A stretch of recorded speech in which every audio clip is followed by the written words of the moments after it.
We had a little problem. I heard. Yeah, how'd you hear that? Because our friend gave a speech today at the UN. He was not supposed to give that speech, Tony. Yeah, well, you got Alberto, he's a piece of shit, I told him to do something, he didn't listen to me, so I had to cancel his fucking contract. My partners and I are pissed off, Tony. That's okay, no big deal. There's other Albertos, We do it next month. No, Tony, you can't do that. They found what was under the car, Tony. Now our friend has got security up the ass. And the heat is going to come down hard on my partners and me. There's not going to be a next time, you fucking dumb. Hey, wait. Hey, take it easy when you talk to me, okay? I told you a long time ago, you fucking little monkey, not to fuck me. Hey, who the fuck do you think you're talking to, huh? Who the fuck do you think I am, you fucking bellboy? Come on, brother. Do you want to go to war? Come on. Do you want to go to war? We'll take you to war, okay? Tony.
Yeah, buddy, it's the Ron and Fez show. 866-RON-0-FEZ. 866-RON-0-FEZ. Pepper bringing on the Misfits today.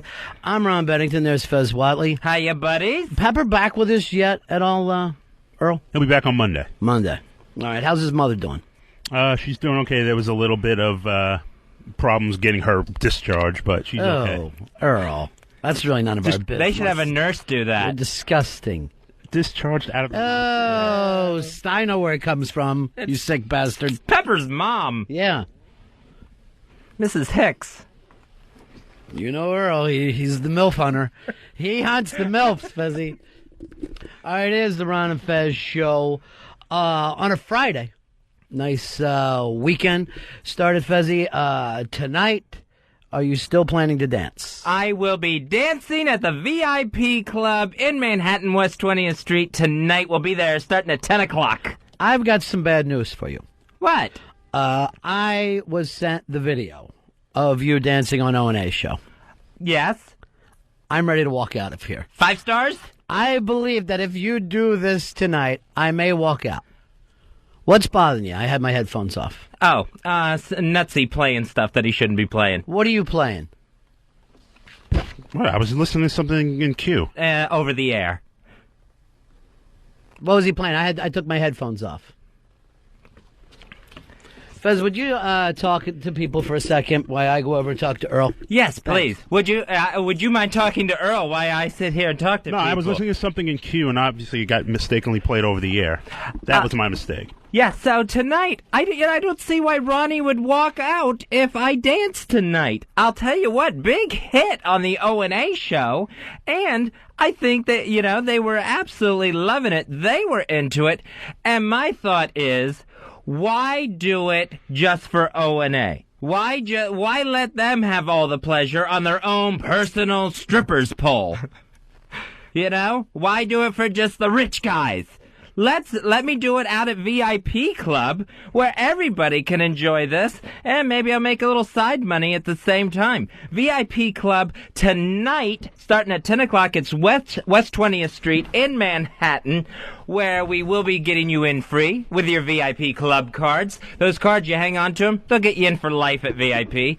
Also, $1,000 in lap dances being given away tonight. Fez, Earl's sorry. He didn't mean that at all.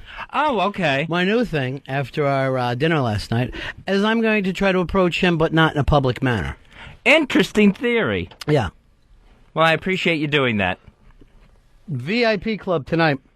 It should be interesting because if you do this dance, Fez, and if it's done today the same way that you did it on O&A show. Right. I may take a walk. Done in a very sexily way? Yes, the sexily way. I may take that walk and never be heard from again. Because the public humiliation, it may be the only... Didn't they used to do this like in olden times, that if something happened that was so horrible, you would just leave? You would not be able to face your peers and the fellow people in society, and you would just leave. Yeah, you would walk away, take yourself... In biblical times, you would walk away, go outside the town wall, and throw yourself in the ash pile. Well, I don't want to throw myself in the ash pile. I'd like to go out and start a new life for myself. I've been living in the ash pile for a long time. I don't think it's going to kill me. But I do not want to go through this public humiliation tonight. People are going to go nuts for this, yeah. Well, you know what? They went nuts on the O&A show? Yes. But I'm going to tell you something about the kind of laughter you got. What? They laughed at you. No. They laughed at you. No, they did not. They were digging it. They couldn't take their eyes off of me. I know that much. That's true. No one could stop looking. I got the video sent to me. Especially Opie.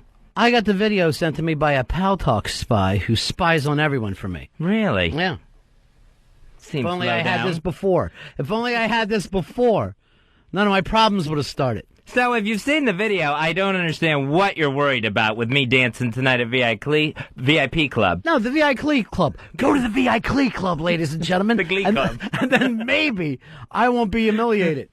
Scott, you're on Ron and Fez.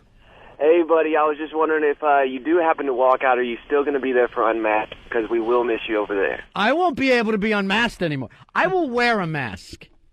We don't want you to wear a mask. That's how embarrassed I am over this. I honestly think it's taken me further than the shit eating. Maybe you need to watch it again. Maybe Yeah. you just don't get interpretive dance. All right, my spy just told me that Deb's in a towel. Ooh. The spy is on to stuff. No, I don't get interpretive dance. I don't understand it. Derek, you're on Ron and Fez. As much as I'd hate to do it, Ronnie, I got to defend Earl. I didn't hear anything get played over the air. Oh, I didn't have my headphones on. It was in my headphones, so I can only assume it's on the air. Did it go out on the air or just in Fez's headphones? Just in Fez's headphones. I'm not talking to you. I'm talking to Earl. You have no idea what went out. And it was a very quick clip. Earl. Yes, it did go out on the air. It did go out over If the he air. heard it, it went out on the air. Okay. What happened with that meeting yesterday? No, we discussed a lot of things. What about the part at the dinner table where you said this to Wiki? More of a labor? Get the guys to follow me? I will just get an update and I go on with this. Wiki is now going to be interviewing Pitsy and Eastside Dave. Oh, to the witness stand, please. Yeah. To see if Earl is doing a good job with the producers. I'm hoping for a clean sweep after tonight. Or else maybe I'll be gone, sleeping in an ash pile on the outside of town. Just let me dance. I was born to dance, Ronnie. This is going to be huge tonight. Why deny the public this? Yeah. When I can get as many people in a public place as possible to watch me dance to Shania Twain's, Man, I Feel Like a Woman. Now Deb's dressed like a cheerleader. I don't even understand what happens anymore. Why the costume changes? There's Bad Frenchie, too. Oh, boy. Boy, oh, boy. It's all too much. Here's Fred. Fred, you're on Ron and Fez. Go ahead, Fred. Let me go to Brad. Brad, go ahead, buddy. What's up? Yeah. I was wondering if Fez is going to be giving out lap dances tonight. Absolutely not. I'm going to reserve my thing for my dance for the stage. First of all, I don't want you taking money away from Russian immigrants. They need those dollars. By the way, we're just going to be giving them funny money. We got $1,000 worth. That you can use towards lap dances at VIP Club. Earl, who's on the door tonight? Bronx Johnny. Could you please make sure all of our friends just get let in without there being any kind of a problem? Absolutely. Be good, French. And that's it. And that's the end of it. I don't have to worry about a thing. Not a thing. I don't want to hear about a line or any kind of craziness. It's going to be a smooth flow right into the VIP Club tonight. It's going to be a great time. He's talking about discharge again. Earl, don't bring up discharge again. To let you know how terrible this is, I'm going to play with you. And Fez, I want you to watch the video while this happens. Okay. This is Big Fez Whatley calling himself Tiffany for some damn reason. And in my opinion, embarrassing the show. Embarrassing the show or leading the charge to win a radio war? I say embarrassing the show. Any radio war is not being paid attention to by O&A or me. It's only you and Dave's craziness. And you think somehow this is you embarrassing O&A by you showing up and acting like an idiot on their show. I humiliated them. I went in there and I owned their stripper pole. It's their stripper pole, but who went and lit it up? It was me. All right, let's view this video. I believe this is also available on Whackbag. If you'd like to see it, I sent it out to some of your friends and family members, as well as your parson. Here we go. Fez Whatley on O&A. Hey, it's Dan D. Walker from KLOD coming to the stage right now. Let's put our hands together for Tiffany. Get those dollars out. Get those dollars out, indeed. Of course we're... wow. Can we mic Fezzy as he tries out the stripper pole? Oh, he went with the Feel Like a Woman song? Yeah. All right, Fezzy. Ready, boys? Yeah, let her rip. What happened to our show? This is awful. I don't know. Wow. Look at him go. Ronnie's shaking his head somewhere. You have to know your pole. Yeah. I see you know that. Get intimate with it. You're getting familiar with it. Hey, he's licking the pole. Fezzy's licking the pole. Ew, your pole tastes like E-Rock. Yeah, he was on it yesterday. He's doing an interest. Oh, he's climbing. He's sliding down. Great. That looks like Spanky going down the fire pole in that Little Rascals episode. Can't get a good grip on. Yeah. Might be the gloves.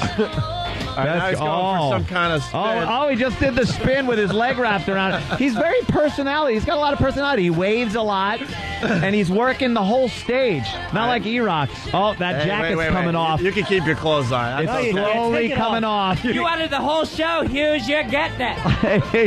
His jacket's gone. He's coming off the stage. Ooh. I love when they do this. Oh, I'm getting the jacket put on me, Opie. This is wonderful. His body looks like Philip Seymour Hoffman and Boogie Nights. That is fantastic. He's back on the pole. Yes. With a little capote. Yeah. Steve C. giving him a buck. There it is. No surprise that Steve's the only one, once again, giving out dollars. Oh, he's doing now burlesque, like taking his gloves off. This is like when Richie Cunningham went into the strip club. And it turned out a little tight to be a burlesque show. Yeah, there he goes. There it is. One glove is off. Oh, and he throws. Ooh. Boy, you throw like you're all man, my friend. He threw that glove out.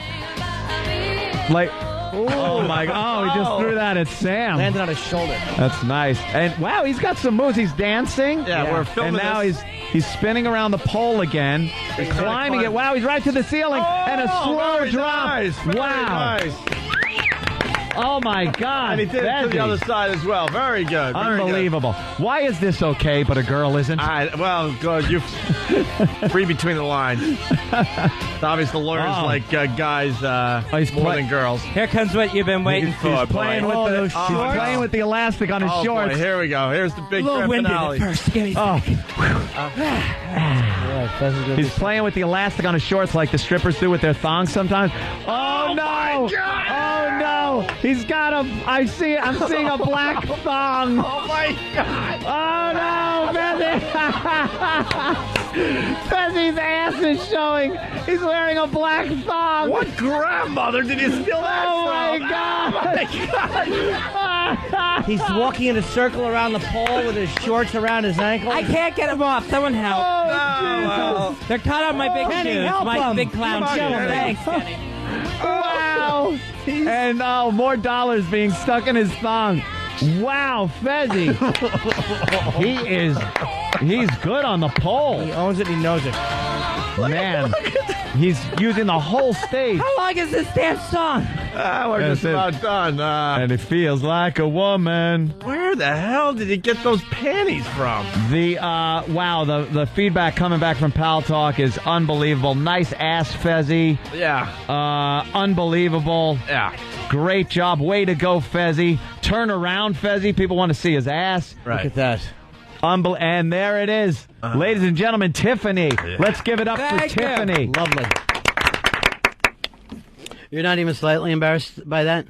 I'm sorry, you watched the video with me. Did you not hear the feedback coming in from Pal Talk that Anthony was saying? Great job, Fezzi. I will say this. In your radio wars, yes, you danced around with your ass off, and those guys got off about, 42,000 hysterical lines. Exactly. They sat there, and all they could do is talk. Right. That's what they just sat there. You're exactly right, Ron. All right, well, tonight the embarrassment will continue. It's a little party down at VIP. And this started for Perrynoid, who we just met, who just came in. How are you, Perrynoid? I'm good. How are you? No, I know that you put down our little temporary studio, but did you get the idea of how big the new studio is going to be? No, I was actually, it's everything I ever imagined, the glamour and the glitz and everything. You know something? I know the Canadian sense of humor, okay? I'm very familiar with Lorne Michaels, but you need to pass a little respect. Now, Perry sent me an email today. He's a little nervous. I know. He wants everything to go nice and no anti-paranoid stuff today. I would never anti-paranoid. I've never, ever, ever anti-paranoid. So he wants you to, and you're coming out to VIP tonight? This is all your party. The VIP is my party? It's all your party. Oh. Your party before, the after party's your party. It's all welcome you to the United States of America. Oh, well, then for sure I'm going to be there. Good. Now, Fezzi, tonight you will be dancing naked with your little Grandma G-string on. Party guy, you're doing 10 shots tonight? 10 shots of Jaeger. Yeah. And, of course, Eastside Dave taking the kendo stick from Master Poe. Tonight is the hour of our pain, but the hour of our championship, and everyone will see what the hardcore belt Why is he really talking means. so crazy, Fez? Why does he sound like a robot? Is he scared? He's wound up. He's excited about tonight at the VIP Club, starting at 10 o'clock in Manhattan. Now, I, on the other hand, am not interested in this. And, excuse me. And when you're trying to... is there a... I don't know, is there smoke in here? It's the Nature Boy!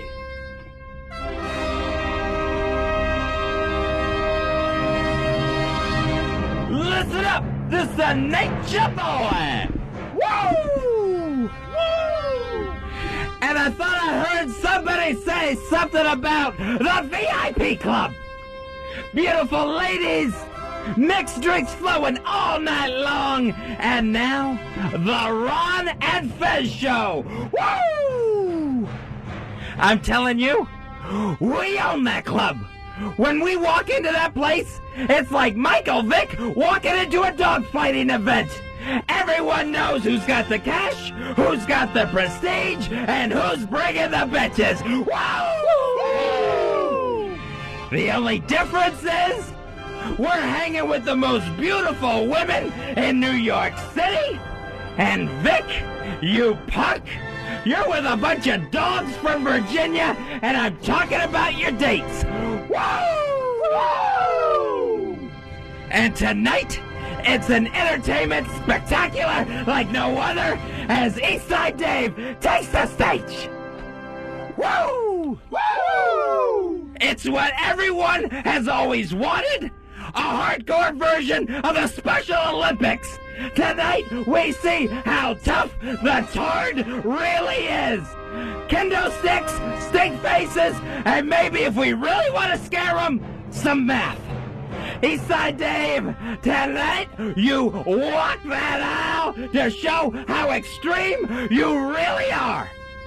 And if anything goes wrong, you have the Nature Boy's word, woo, woo, that I will provide for your beautiful wife, Casey, and that'll be each and every night. Woo, woo!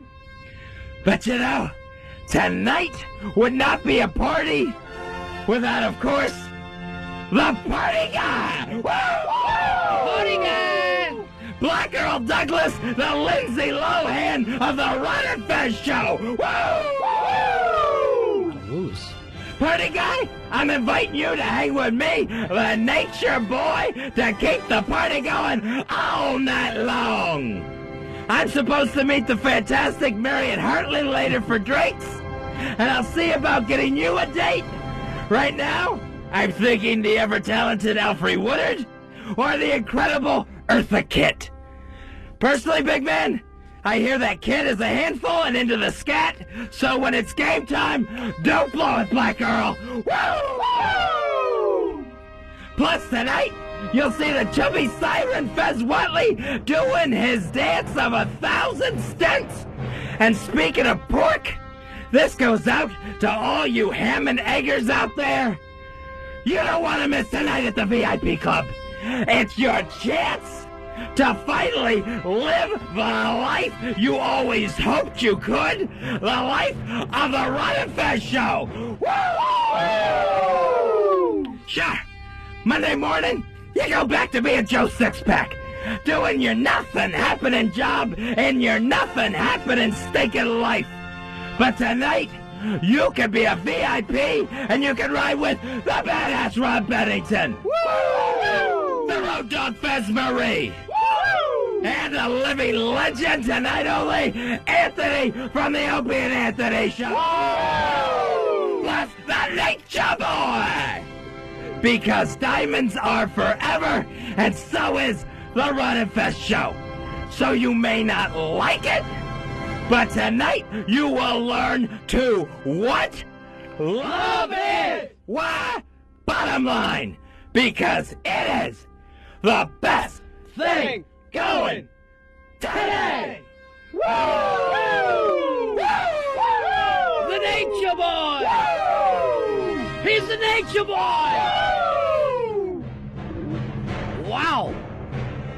I had no idea. Special performance by the Nature Boy. This is important. Tonight at the VIP Club, it's all going down. And you know what, Fez? And you missed him. Nature Boy was just in here. Oh, man. It may be a Ron and Fez beatdown on E-Rock because he just ruined the upskirt. So you know what, E-Rock? I am now behind these guys. For the first time ever, I'm with you guys. You're joining the radio war? I'm not behind you, Fezzy. I don't want you dancing. And I don't want Earl drinking. Right. And I don't want Dave being hit with a kendo stick. But I really am behind the Nature Boy.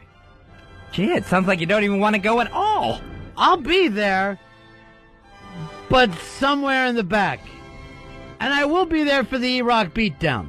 That has to happen. Everyone will want to see that tonight. VIP Club, West 20th Street in Manhattan. We're getting you in free with your VIP Club cards, plus $1,000 in funny money lap dances given away tonight. E-Rock is a girl, Fez. When you say to another girl, oh, careful, you've got an upskirt going on, that's the only a girl does that. A guy would sit there forever to the end of time if an upskirt was happening. I had no idea. I know he's quite buxom. He's a girl. He is a girl. Deep in his soul, he is a girl. I don't care what's happened mechanically. In his soul, he's a girl. Who would say this? And Mother Teresa had an upskirt going. I'd be tick-a-lock. You'd never hear a word out of me. That's why we had to take over this VIP club event tonight. You know what I might even do? I might tie off tonight for the VIP club. I know I've been trying to walk this date, and I'm going to show up with a spike, just in case. That's too much. I might now. People want to say it. People, like, everyone's doing their little stunts. Leave the partying to party guy. Earl, I don't want you to drink tonight. Dave, I don't want you to hit with a kendo stick. And Fez, I don't want you to dance with your ass out. I can't oblige to that. I have to do what I have to do. Me and Fez have to do what we have to do tonight. You know what you guys might like to just do every once in a while? Just be amusing. You don't. If you were amusing, you wouldn't find yourself in this situation.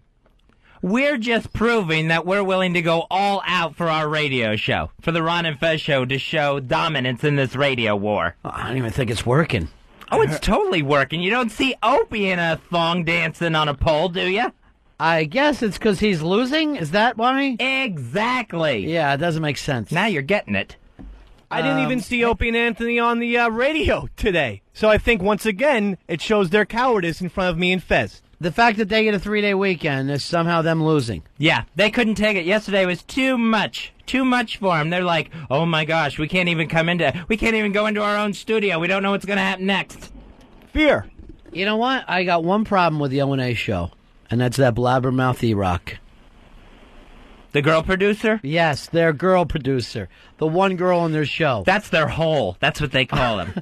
Other than their very attractive intern. Oh, yeah. Who, let's face it, is leaving Lily in the dust.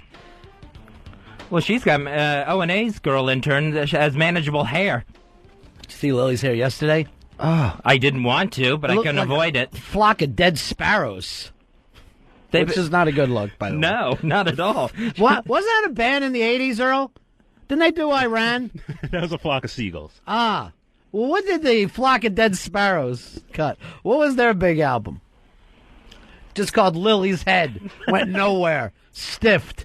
It looks like that when they're knocking down walls in here for the new studio, they've been destructing Lily's hair at the same time. Is it a summer humidity thing? Like there's some kind of Muslim girls in this? Now I know why they put blankets over their bitches over there. I want to do that with Lily. That's exactly it. It's summer humidity. It hits her Albanian hair like an A-bomb. I bet E-Rock's calling Lily right now. Oh my God, they're talking about your hair. Luckily, I saved Deb from an upskirt. Pathetic. I don't know whether this is the fake Riley or the real Riley. No, this is Riley Luck. How are we supposed to know that? I guess the screen was supposed to tell you. Why is there a fake Riley? I don't know. You have to ask Mooch about that. He's the one who named him Fake Riley. The Mooch. Here's a very odd situation, friends. Fez. You know our friends in Portland? Mm-hmm. They know, and now Mooch is from Northern Ireland, right? Right. Yes. They know Mooch's sister out there. Really? Yeah. It's a very small world. Ken and Virginia know Mooch's sister. Yeah. That is weird. She does some kind of, liberal hippie, I don't know, pro-gay marriage, pro-abortion, whatever the liberal hippies are into right now in Portland. She wants abortions for gay marriages. Which, you know what? If you want to be like us, you got to go through abortions, gay guys. Or we have to go through AIDS. One way or another, we have to suffer together. Like they do in Canada, right, Sarah? Right. Perry's furious right now. Why would he bring that up? Riley, what can we do for you today, darling? Well, I just wanted to say how excited I am to be a part of tonight. It's going to be off the chain. Off the chain is a good thing or a bad thing? Off the chain is a very good thing. Okay, I never know. I don't keep up with the latest lingo. Or blingo, as Fez calls it. Lingo, dingo. I just want, I'm so excited to come out and see the one and only hardcore producer, Eastside Dave. And, of course, Tiffany. My dancing name. Stage name.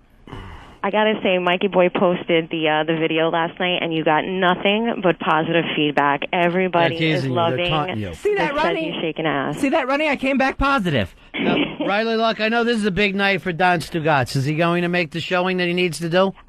We have a lot of support behind him. You will not be disappointed. I guarantee that. I'll be surprised. By the way, Angel Amy almost ruined it for him last night, as well as some other people. And I take marks off for begging. I will take marks off for begging every time. No begging. There will be no begging whatsoever. Just Everybody's show just going of to give it force. to you raw. Yeah. Yeah, it's not, how many people you can get to beg for you. Yeah. It's, Don Stugatz, it's to show that you're a leader, that you got something happening, Absolutely. and that you can, unite people and bring them out. By the way, I got a very anti-Don Stugatz thing by somebody who seems to know way too much about him. So he may be ready for radio, because he already has his radio stalker. Oh. Nice. Yeah. I kind of maybe know who he is. Really? I don't know what it was. Who it is. I really don't know who any email is from unless it's from a woman. I cannot there is something wrong with me that I can't physically tell the difference between men. Well, that's a good thing. So at least if I email you, you'll know who I am. Or are you the fake Riley? Yeah. No, I am in doubt the real Riley. We don't like the fake Riley. Okay. All right, darling. We'll see you tonight. I can't wait. I love you, buddies. And be good and buzz like you normally are. Absolutely. I'll bring it. Yeah. No, she does. Love you guys. She gets a little high and girl-friendly, which I like to see. I have to be. But, it's my... Paranoid, are you into the girl-friendly thing? It depends how buzzed I get. Okay. Yeah, we'll drink up. Drunk already. You and the party guy. Yeah, I'll be hanging out with party guys, so we'll see what happens. All right, wait, hold on. I do have some... I was going to let you go, but I have somebody who wants to debate you. Oh, I can't wait to hear this. This is fake Riley. Yeah. Fake Riley. What's up, buddy? Yeah. What's up, buddy? You need to change your name. But you gave me the name, Ron. Fake Riley? No, Mooch gave you the name. You were always put up as Riley, so I would just go to you thinking I was going to be talking to Riley Luck. No, yeah, I called in Riley from Utah, and you said, this isn't the real Riley, this is fake Riley. And then it stuck. What if we change your name to Mr. Butch? Do you have a problem with that? I like that. I'm fine. Oh, I thought you meant change Riley Luck's name. That's what I did mean. Oh. Yeah. So who am I now, Mr. Butch? You're Mr. Butch from this point on. That's fine with me. Mr. Butch. Yeah. That's what I used to call a lesbian neighbor of mine. So it'll just always make me smile. All right, I'll talk to you later, Mr. Butch. Oh. Are you talking to me or? No, you're gonna go back to Riley Luck. Oh, me? Okay. All right, I'll see you tonight, honey. I love you. Be ready. Bye. By the way, we also had somebody else that wanted to comment on Riley Luck, Fezzy, and this is not a part of the Ron and Fez show. This is an editorial, and this gentleman will speak for himself. I have no problem with Riley Luck. I don't even know who the fucking cunt is, but for any of those fucking mods to fucking ban me over some bitch that has been around for 4 fucking months takes a lot of fucking balls. And for Mikey Boy to give me a fucking message that says, I'm too tired right now, I'll deal with you in the morning, fuck that shit. Fuck that. You deal with me now. I only fucking call in. I only fucking answer the show. I've only been friends with fucking Eastside Dave for 6 fucking years. For me to fucking be pushed aside and to still be banned in the morning is bullshit. Is absolute fucking horseshit. I don't fucking matter. Like, I don't fucking add anything. Some people that come out to those fucking Ron and Fez fucking parties come out and fucking want to say hi to me. There you have it, Fez. That is the station manager giving his commentary. And it seems like he's okay with Mr. Butch. Oh, yeah, I got no problem there. Oh, by the way, E-Rock just let Deb know that she had a nip slip. You're a half a fag, E-Rock. Jeez. You're a half a fag who was ruined today for me. I was having the most fabulous show ever. I think he's going for the whole 100%. Perrynoid, you say that you're not into girl friendships? I like girls. Yeah. All right, so tonight might be your big night. Now, I do not want Perrynoid upset today. Oh, God. Yeah. I don't either. Will he be upset if you're in some girl-on-girl action? No. There's just specific situations that he'd be upset about. What is it? Well, there's certain people that he thinks are his enemies that he doesn't necessarily want me to. He just doesn't want me to provoke any situations. Bobo. I didn't say anything. Who else besides Bobo? Really, just Bobo. Perry always has like a little war going. He's always got a fight with some, and he's for whatever reason fighting with the human teddy bear Bobo. Yeah, he's picked a fight with a kitten at this point. But you're right. Perrynoid will either be down in the bunker, not heard from at all. Yeah. But when he comes out, it's with a huge bang. It's like he comes out of a missile silo. So here's the thing. Normally, like, you fight and you try to win the fight. But let's all of a sudden we heard, hey, Mike Tyson wants to fight Fez. No matter how bad Mike Tyson beat up Fez, everybody would be saying, come on, Mike Tyson. That's not fair. Right, yeah. I don't like you, Mike Tyson. You just beat up Fez. The sentimental favorite. Oh, look at Mike Tyson. He's punching Fez in the chest. No, I'm scared. Yeah. Look, his stent popped out. Oh, man. You think that's bad, Mike Tyson? So that's what you got to get through to Perry. That I don't know what it is between those two guys, but it's hard to look good when you're fighting a guy who's generally lovable. Well, I don't know if he's worried about looking good, but Oh. yeah, he's. I try to tell him. I've learned over the years he's got his ideas, and I can't really change his mind. I try to tell him, different things, but he's. I'm just staying neutral. I'm friends with everybody. I'm friends That's with like Bobo. Fez does with me. Whoever I have a problem with, Fez is like, I'm neutral. I've got nothing to do with this. Switzerland. All right, great. Wait till you see when Mike Tyson comes after your ass. After I write up an email with the N-word in it. Why Mike Tyson? Why? And tat face. Dear tat face, perhaps you'd like this video of me and want to rape me later. Delete that email. Love, Fed. Also planned tonight, Fezzy, a stink face. Explain how the stink face takes place. The stink face was a maneuver used by Rikishi in the WWE. Big, giant, nearly 400-pound Samoan wrestler. Right. So what he would do is he would wrestle in like a sumo wrestler diaper. Yeah. So the ass cheeks were totally exposed all during the match. He would then render his opponent helpless enough to drag him into the corner, leave him sitting there, and then Rikishi would slap his ass cheeks. Yeah. And the cellulite would jiggle, and it would roll, and he would back up and put his ass crack right in his opponent's face. That's the stink face. Well, we wanted to do bring back the old stink face tonight with the recipient being our own Eastside Dave, the stunt model of the Ron and Fez show, and playing the part of Rikishi, Big A. Big A. Big A, how are you, buddy? Hey, Ronnie. Oh, hi, Fez. Good one, Big A. Oh, hi, Big A. Look who's winning that radio war. Me. Hey, Big A, are you ready to do the stink face tonight? Yes, I am. How long have you been wearing those underwear?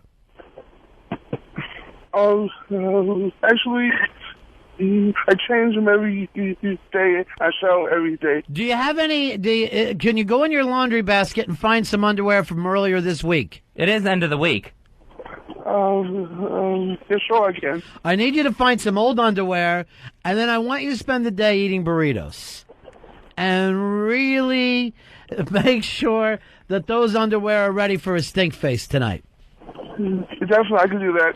Now, Big A, last time we had something planned for you at a live situation, you did not show. Can we depend upon you tonight? Yes, you can, and I apologize. All right, now with Big A on our side, I may be on our side. We've got Big A, we've got the Nature Boy, two people I respect. There we go, see? They're lining up with us, Ronnie. And I'm hoping we get Anthony on our side in this radio war. That would be perfect. The one person I don't want to be on our side that's there tonight is E-Rock. Yeah, E-Rock's going to be there looking at the dancers through closed eyes. Right, he's gonna have the cock blocker that he is. He's going to have his fingers over his eyes. Earl, you're going to drink 10 shots tonight? Oh, yeah. Then I want you to just throw a haymaker at E-Rock and yell cock blocker. I actually brought a shot glass that he can use. Really? Yeah. Let me take a look at what is it, Canadian shot glass? Yeah. Looks like you brought two of them. Turn down the air in here. Oh, you did a nipple joke, huh? Yeah. Then you looked around for the giggle? Yeah. You looked around like, did you guys get it? Anyone? That's okay, honey. There's nothing wrong with nips up. And I brought you something, too. Oh, you brought presents. That is so nice. Perrynoid's in studio with I us. have no idea if those are good or not, but I did what I could. These are Cuban cigars? Yes. How do you get them over the border? You know, if this is so illegal, why when anyone comes back from vacation do they bring Cuban cigars? That's nice. Is it? I don't know. I do have that interview today with Cigar Magazine. Huh. So this will be perfect. I'll act like I smoked these. All right, look at this shot glass, Fezzy. It's a Canadian shot glass, and it's a little taller. Oh, yeah. It looks like it could be, 3 or 4 shot glasses. Yeah. Boy, there's nothing funnier to me than a funny shot glass. I love a funny shot glass or a funny calendar. I have a calendar at home, Fezzy, that says Po Body's Nerfic. And we all gather around it, and we just have a lot of laughs. That's a good one. Yeah. I need the 2008 of that. I also Big A, are you eating those burritos already? Oh, yeah, of course I am. All right, Big A. Oh, what do you got? More funny stuff? Well, I have something for Fezzy that he may want to wear on his next pole dance. I Okay. don't know about the size or whatever, but I bought you some boxers. Oh, nice. Canadian boxers. Yeah. I got these for Boxer Day. Boxing Day. Boxing Day. Thank you. Those are very nice. I tried to get you a shirt that said I love Canadian chicks, but I couldn't find one. Canadian dicks. Oh. I love... so close. Thank you. Maybe I'll wear those tonight. Maybe. All right, we're going to take a little break here tonight, and then, you know what, Fuzzy, we'll stop talking about the gig, but once and for all, here's how it goes. Go ahead and read off what everybody's going to be doing. Tonight, it will be Eastside Dave taking the stage. He'll be doing his stunts. He'll be taking the kendo stick challenge as Master Po whacks him with an oriental kendo stick. Plus, the stink face from Big A, who's finding his dirtiest pair of underwear and bringing his bacon strips to the VIP club tonight. BIP, Fuzzy, we're going to Bips. The party guy, Black Earl Douglas, he'll be breaking his personal shot record tonight with 10 shots of Jaeger. That's the party guy. And I will be performing under my stage name Tiffany as I do an exotic adult dance tonight for everyone at the Crowd VIP Club starting at 10 o'clock, West 20th Street in Manhattan. We'll get you in free with VIP Club cards, and $1,000 in funny money will be given away in lap dances. Here's our buddy HTG. How are you, darling? Hey, I'm really excited about tonight. Why? What is even cool about tonight? Because, well, first of all, anytime you guys go anywhere, come on. Yeah. I mean, it's the place to be. It's always magic, right? Absolutely. Every goddamn time. Okay. Second of all, you know, Team Eastside Dave, we're really excited. We all know Dave can do it. Now, where did you get the stupid Team Eastside Dave shirt from? Well, if you remember, Team Eastside Dave was born during the Midnight Rider. Oh, yeah, that is right. When all the Pal Talk girls would strip down for him. Yeah, there was a Team Midnight Rider shirts, which obviously didn't sell so well. Yeah. And Team Eastside Dave shirts, which for some reason a whole bunch of people wore up to the virus show in Massachusetts last week. Oh, is that right? Yeah. There's a video of Opie visiting the tailgate, and everyone around him is wearing red Team Eastside Dave shirts. That's got to be embarrassing. I love it. For both. A little bit. Glorious is the way I think of it. Yeah. Now, Ant's going to be there tonight, but no Opie, right? No Opie. He wants no part of this. Yeah, he even took today off. He's so nervous about the radio war going on. Anthony, I applaud you. At least you got the guts to show. Why can't Anthony be loyal to his own team when it's even named after him? I think Opie takes this more seriously than Anthony does. Maybe he does. Anthony will be hanging out with us tonight at VIP. And now, HTJ, your girlfriend is going to be there, E-Rock. Now, will you two be going to the bathroom together? Maybe E-Rock's just trying to be nice because he's hoping it'll get him a little, favor with that other thing he was talking about.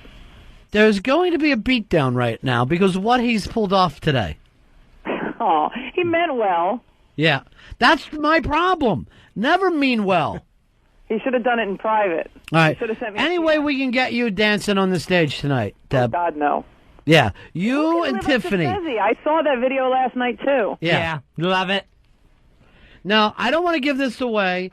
Let's face it. Deb is an artist. She is able to almost do this guerrilla-type marketing where she brings people together. Her parties are better than everybody else's. She's got something planned right now that I will only call 15 minutes of fame. And I'll leave it at that. Really? Yeah. Any idea when you're going to be unveiling the 15 minutes of fame on us, Deb? I think I need to, talk it through with a couple people, see what they think. One in particular. Well, there's a few things that have to happen. Yeah. And, I think Mike Cock is going to have a big hand in this. Sure, he always does. Task. I think he's going to be doing all the details. So it's very exciting. It is on the horizon. I'm so intrigued. Yeah. We thought about doing it for tonight, but I'm just afraid if we rush it, it won't be perfect. All right, darling. We'll talk to you soon. All right, bye-bye. Bye-bye. And smart move not getting on that stage today, trying to follow Tiffany. Yeah, that is... Smart move. I mean, everyone loves HTG, right? Yes. Everyone loves her. And like you said, she's brilliant, she's talented. But let's face it, if we're going to go head-to-head in a stage competition, I got it all over her. I understand. All over her. She lacks the hair on the back that you have. True. She doesn't have that natural musk. And by the way, that's not a treasure trail. That's more of a treasured 12-lane highway you got going. It's a massive amount of hair. It works for a lot of people. It worked for O&A. I had them hypnotized yesterday. Yeah, because who's ever seen a bear in a Speedo? A gorgeous bear. Listen to you. Thank you. Listen to your minions. Have to be there for you all the time.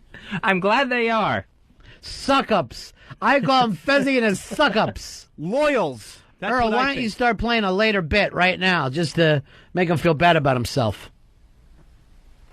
Just give away some of Fez's cues that he's got coming up later on in the show. Yeah, you want to do any of that for me? No, I don't. Build up my self-esteem? Earl, why can't you be my suck-up? I mean, I'm loyal to you. But by that, I mean on my balls. Al Q, Ron and Fez show. Ron and Fez, XM 202. From the legendary Ron and Fez studios in a predominantly white neighborhood, Ron and Fez presents Showtime with the Polo.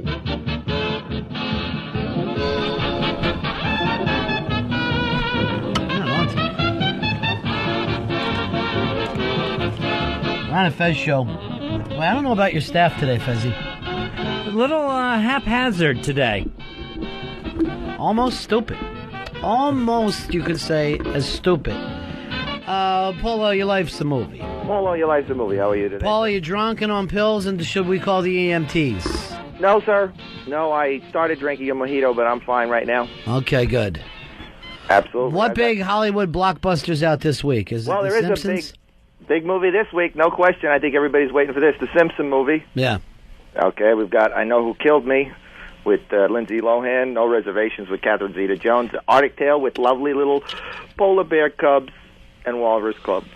Well, let's talk about one thing and one thing only. Let's talk about The Simpsons. Yeah, the Simpson movie, 18 years on TV. I've only watched about 10 episodes, so I couldn't say that I'm a fan. Although I always thought they were funny. I think you have. I think you could call yourself the world's biggest Simpsons fan. He's got some catching up to do, is what he does. So I don't know if I'm even qualified to talk about the movie. All I know, it was fucking hilarious.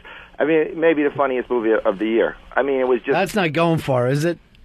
What are we beating? Knocked Up? I guess that's that's pretty much it. But I mean, it was nonstop jokes. I mean, they just set up the jokes constantly. It's like they had something to prove. But see, normally I would say to someone, is it just like the TV show, or am I getting something extra for my $10.50? It's a blockbuster. I mean, it's a big... They got a plot and everything. I mean, How much money is this going to make? I know you love to pay attention to the big money. Well, I have an estimate of around $50 million on the opening. That's a lot of popcorn. What's your estimate, Fez? I'm going to say much lower. I'm going to say probably about $35 million. I'm going to go even lower. I'm going to say it's going to make $600. Wow. I just feel, in a Price is Right way, that gives me an opportunity. $1. I'll go $1. No, I think it'll make more than $1. I'm going to go $600. I think it will. It doesn't have any big stars. Albert Brooks is the big star. Well, then I will go with your $600. Bart Simpson is the big star. Homer Simpson is the big star. Yeah. That's like saying the Mickey Mouse movie doesn't have any big stars in it. Yeah, it's Dan Castellaneta or whatever, and Julie Kavner. Yeah, but people don't show up to hear to see the stars. They show up because they like the show, right? I don't know, but they could have had some stunt casting or something. All right. This No Reservations movie, I don't know whether you've seen the previews, but it's a chick flick that is so much a chick flick, it almost looks like a fake chick flick. Just like they're working together as chefs, and they're just trying to play off the whole culinary craze that's going on. It's a remake of a German film that's highly respected called Mostly Martha. All I could say is that I was so bored. I literally wanted to walk out of the movie. You never walk out of movies? I never walk out of movies, so I sat there. I do. How about you, Fez? I have walked out of a movie before. I got no problem walking out of a movie. I've walked out of a movie on an airplane. That's dangerous. I don't like being trapped in a bad film. I walked out of Dances with Wolves. I wish I would have. I thought it was awful. No. And I thought I would die. If I stayed there one more second, I was going to die. But you walked out, that's 18 years ago. So this is not like it's a common occurrence for you. And when I walk out of a movie, I always throw my soda at the screen. And I yell, fuck this place. And then I leave. Doesn't that ruin it for the people that are enjoying it? I don't care about them. I think they're idiots. I'm trying to think. I don't even think I've seen any of the big summer movies. I've gone to my little stupid independent films, which I've stopped talking about because it annoys Paul. It's not annoying. But when is the last time, Fezzi, you had a very big summer film that you cared about? I think it would have to go back to War of the Worlds. I think going back a few years. Didn't like it. You didn't like it? Did not like it. I'm going to go back even further. I'm going to go all the way back to We Brought Back Dinosaurs by Steven Spielberg. Oh, yeah. To me, that was the last big summer movie that I wasn't embarrassed about. Yeah, I went to Armageddon, but, I'm literally embarrassed after the fact. And then I try to think of, like, The Matrix wasn't a summer movie, right? No. That was like a spring movie. So that doesn't count. I mean, that was like a big sci-fi action, look at the effects that I actually did like. First one. What about for you, Paul? Last big summer movie? I went this week to The Simpsons. The Simpsons, he says. I don't think I can start a conversation with him. No. What about with you, Earl? What's the last big summer movie that you liked? That really got me excited was Blair Witch Project. Yeah, but that was a small independent film. That's not a big summer blockbuster. Spider-Man is a big summer blockbuster. Johnny Depp as a pirate is a big summer blockbuster. Shrek, the lovable cartoon, that's a summer blockbuster. I did get excited about Independence Day going into it. But I mean that you saw it, you loved it, you had that I'm seeing Jaws feeling, and then you left. I'm not saying we all haven't seen summer movies. I guess I can't be understood. What else is out there, Polo? I mean, this week, there's not the big... you have the Lindsay Lohan debacle, I Know Who Killed Me. It's a debacle. But they're not even promoting this anymore, right? They figure the publicity's out there. If people are going to go, they're going to go. They're not really wanting to preview it, no. Is it any good? No, it's not really good. It's kind of, it's a shame because I think everybody really, and I know there's a lot of very negative opinion about Lindsay Lohan out there right now, but she did have a great deal of talent at one point, and it's obviously completely wasted at this point. She's never done a film that I've liked. Mean Girls. You know what? You're right. Mean Girls was kind of cute. You're right. For what it was, like a little teen movie. That one I will put in the acceptable pile. The rest of them I cannot. But it's clear that there's almost no chance that she has a career anymore. I don't know. We love the bounce back in this country. How many times has Ozzy Osbourne come back? But do we really think she's going to come back? Again, I don't even know why she was there in the first place. I don't think she was any good. That's why I can't get caught up in the what do you think about Lindsay Lohan stuff.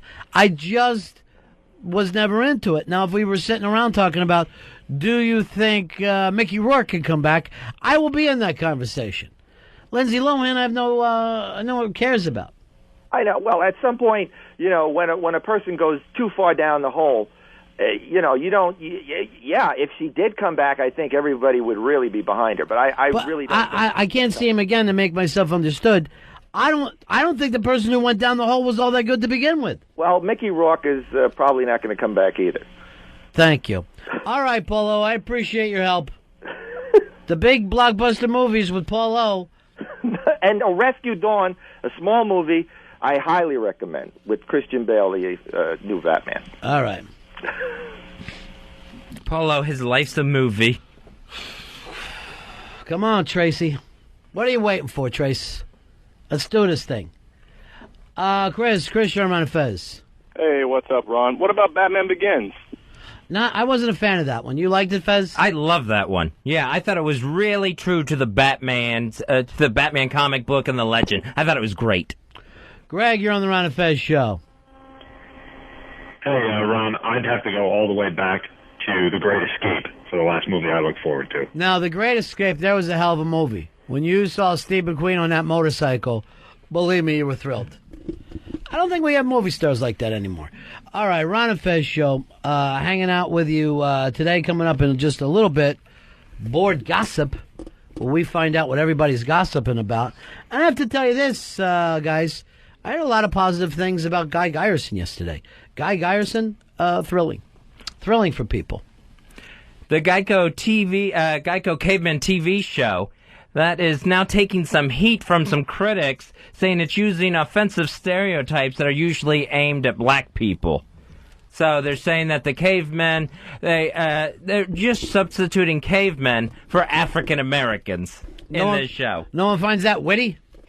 Earl, now have you picked up on that from the commercials?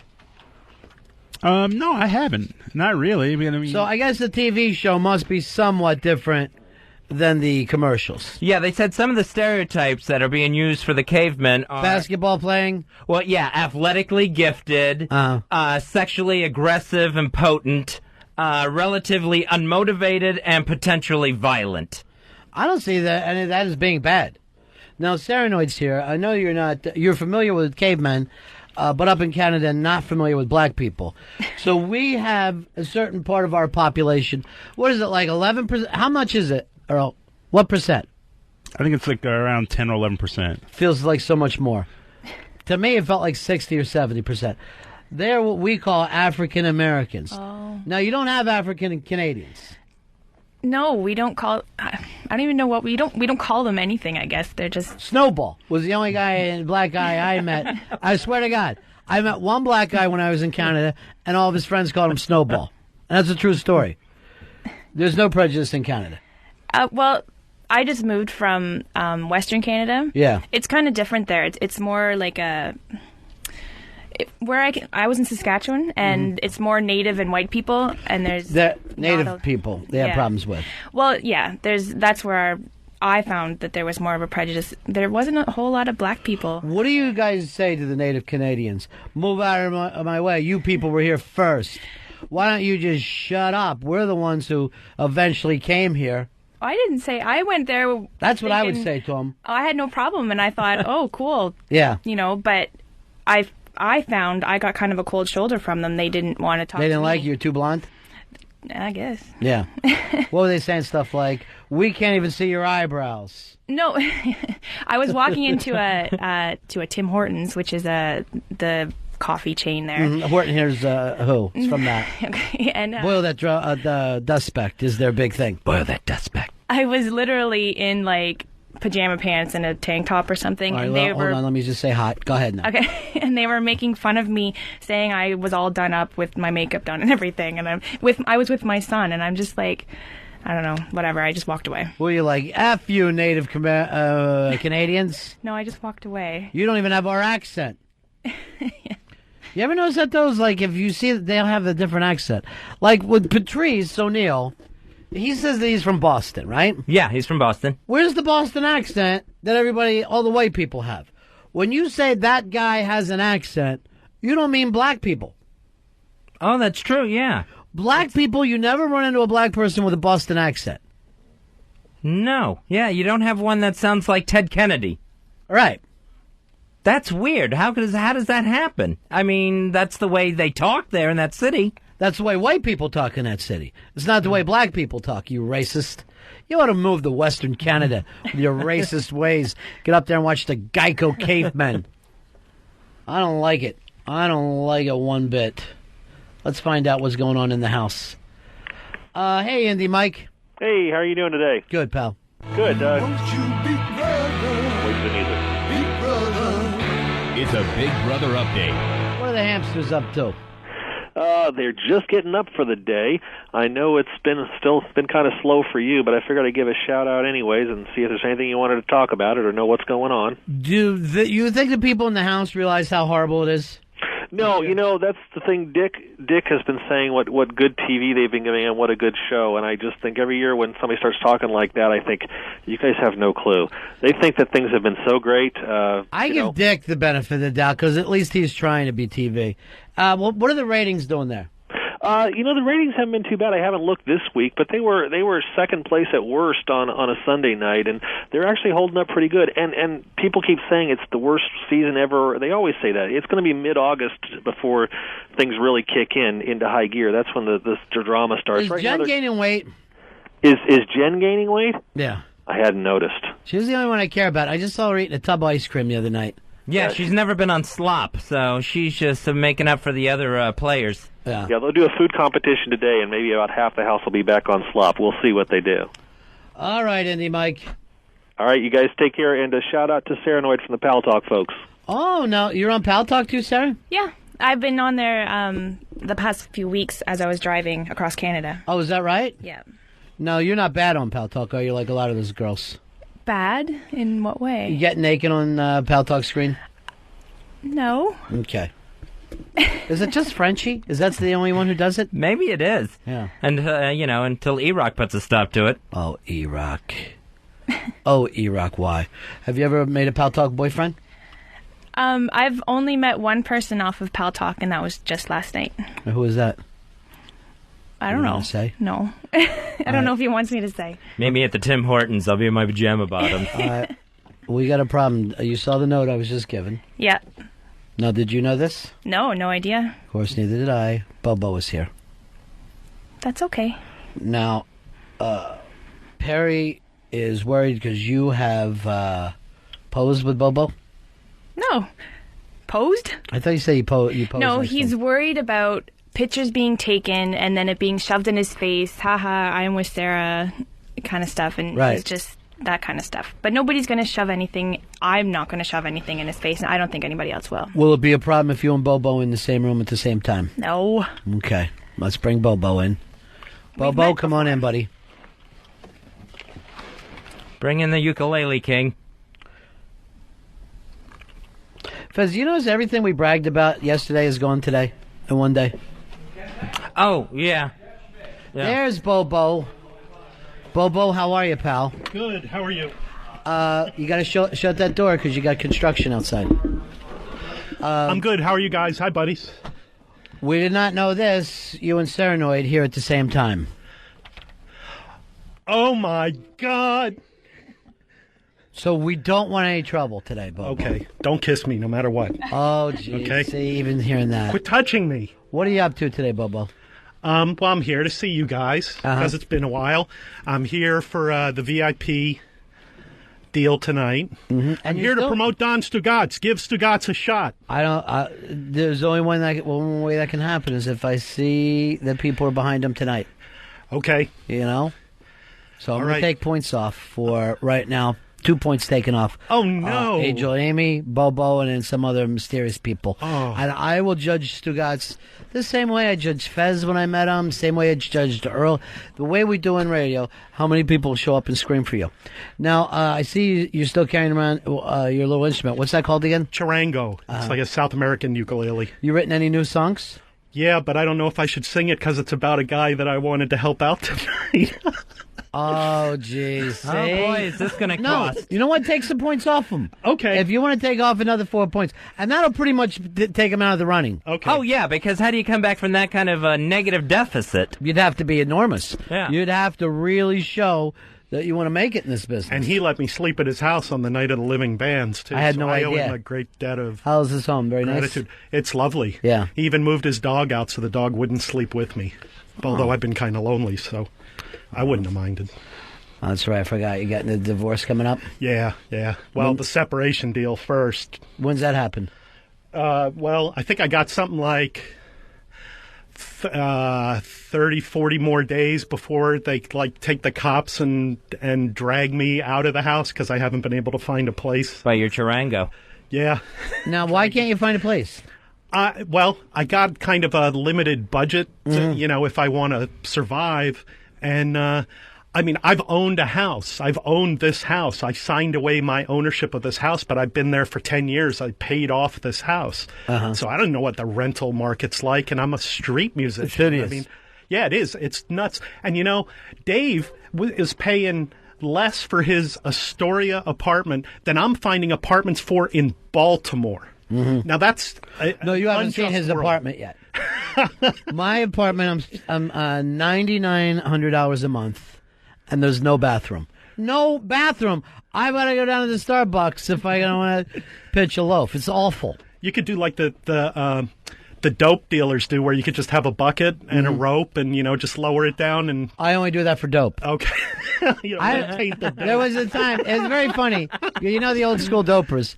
There was a time, like if you went into the projects and copped, they would be so paranoid about cops that a bucket would come down. You would drop fucking money in the bucket, and then they would pull it up, and then the bucket would come back down, and your fucking package would be in there. If you were lucky, your package would be in there. Well, believe me when I tell you, I'll burn that fucking place down. And I would yell first, I will burn this fucking place down if the product does not fucking come down here. And everyone's like, just stop screaming. You've been here 18 times. There hasn't been any problems. Stop screaming. But I would show up with my money in a gas can, and I would just fucking send it up, but I would burn out the whole fucking building if I needed to. You don't understand. I got problems. I need to numb them. Don't fuck with me on this. You need a vacation from your problems. I would like to have one. Yeah. All right, let's, first, here's Perry on the phone. Do you want to take the call? Well, it's your show. Sarah, you're here, too. This is a problem, but I want to make everybody be friends again. Perry? I cannot believe what I'm hearing. It never stops. The coding, the fucking with me, it just never stops. How's anyone fucking with you today, Perry? Look who's in the studio. Yeah. Look who had to show up. Unbelievable, Bobo. You just never get tired of it, do you? Well, I arranged to come in here on Monday. Oh, I bet you did. I bet you had it planned longer than that, son. Was any part of this for you to see Perrynoid? No. You're a liar. Well, I mean, you can call me whatever you want. It doesn't make it true. You can call me a buffalo. I'm not a buffalo either. Why when you two guys are... That's cruel. You're both musicians. You both run fun songs. Why aren't you friends with each other anymore? What happened? We were never friends.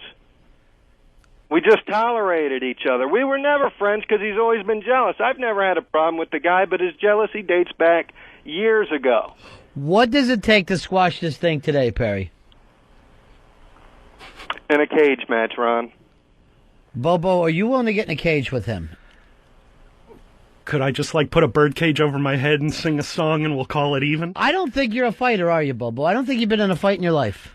I've been in fights, but I was high in all those fights. And I feel like at a disadvantage because you learn shit when you're high that you forget when you're straight. Uh-huh. So... What if we got you both high and just let you start punching each other? That would be awesome. All right, Sarah, come on over here, darling.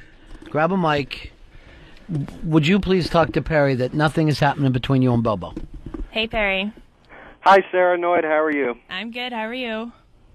Paranoid? Yeah, I know. Because I'm a mysterious, complicated individual, and you guys happen to have the only person on the planet that knows my true identity, and I know Bobo likes to go after people like that so he can use them as bullets against me. Bobo hasn't done anything. He hasn't contacted me privately saying, "Oh, let's get Perry" or anything. It's all love. We're all just having fun. We're all It's friends. not love, Perry. It seems like it's love. It's not love. That's not what I meant.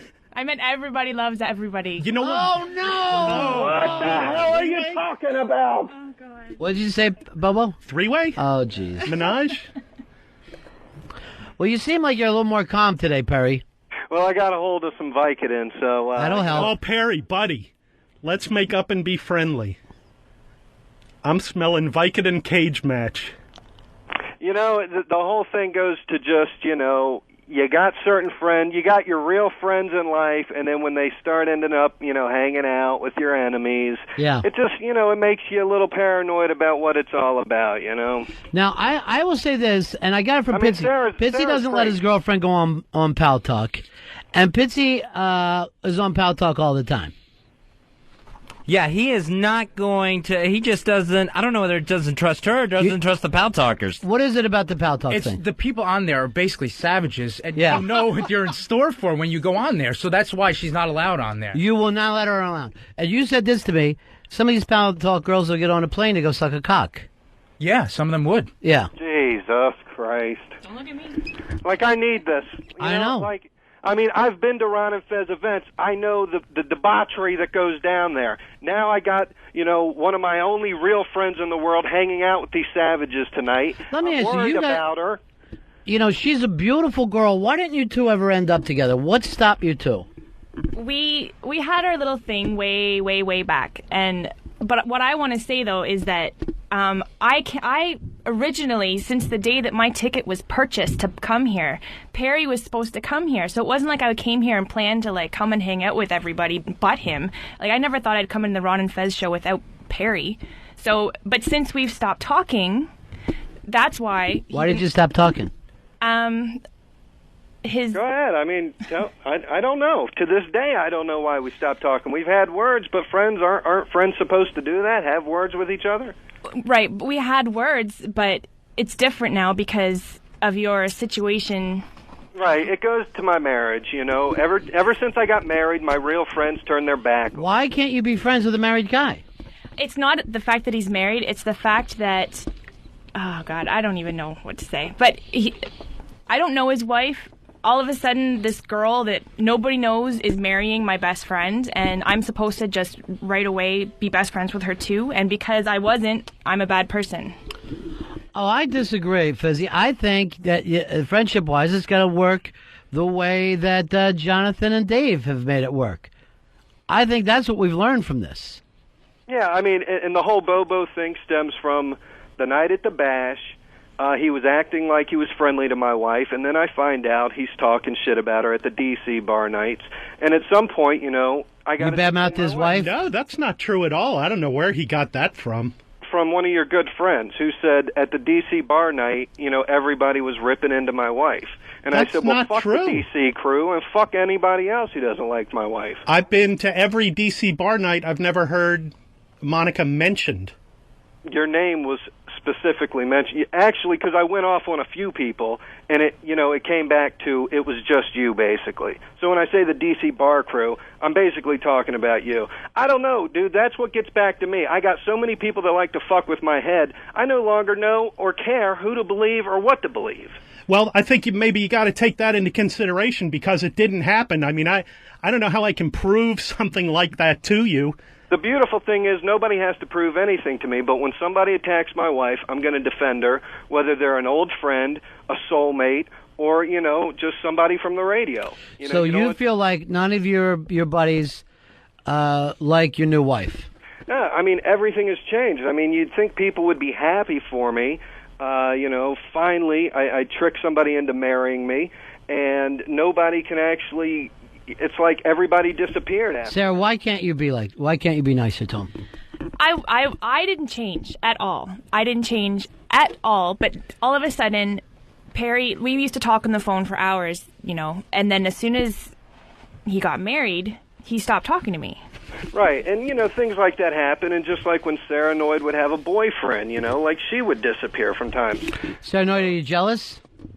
No, I'm not jealous. No, it's not a jealousy issue because it's a different relationship that him and I have, but I'm not competitive, but I want his attention too, and I'm not getting his attention anymore. So now you're not being friends with him at all because you're not getting as much attention as you wanted. He was the one who ended the friendship. Yeah, I basically had, I didn't think I ended the friendship. I basically just said, here I am telling my wife how great you are, how you don't judge people, and she extends her hand to you, and it was basically like, you were never rude to her or me, but, you just... I would love to meet this wife. I'm amazed. Yeah, she's working. she no longer, she used to call. It's Monica from Chicago. She enjoys calling in, busting on Dave. And Yeah, I remember her. Sure. But I never had the chance to meet her. I met her through the show, and she's great. I love her to death. But at the same time, Well, it does feel like everybody can be friends again, Perry. It does feel good here Well, today. I would like that because when I get defensive, when I get backed into a corner, I go ape shit sometimes. Now, did you put up a mean YouTube thing about Bobo? I've never gone as far as to destroy somebody like that. No. Okay. What was it called, Bobo? It was a post called Tribute to Bobo Golem by Bobo Golem's daughter. It had a picture of Sun Yi and Woody Allen. Say that's too far. And it talked about That's too far. how Mommy found out about our secret and now I may never see you again. I which would is never go pretty that freaking libelous in my estimation. That seems like a little sir. too far. How are the comments on it? Most of them are from Bobo. They were pretty hot. Do not believe this. Woody Allen wrote like 5 times. It was amazing. The problem is when you're a star like Bobo and Perrynoid, people are going to take shots at you, and you just have to deal with it. All right, Perry. Well, it seems like it's all fixed now. We're going to take a break. We come back, we'll hear Bobo's song. It's the Ron and Fez Show. It's the Ron and Fez Show on XM 202.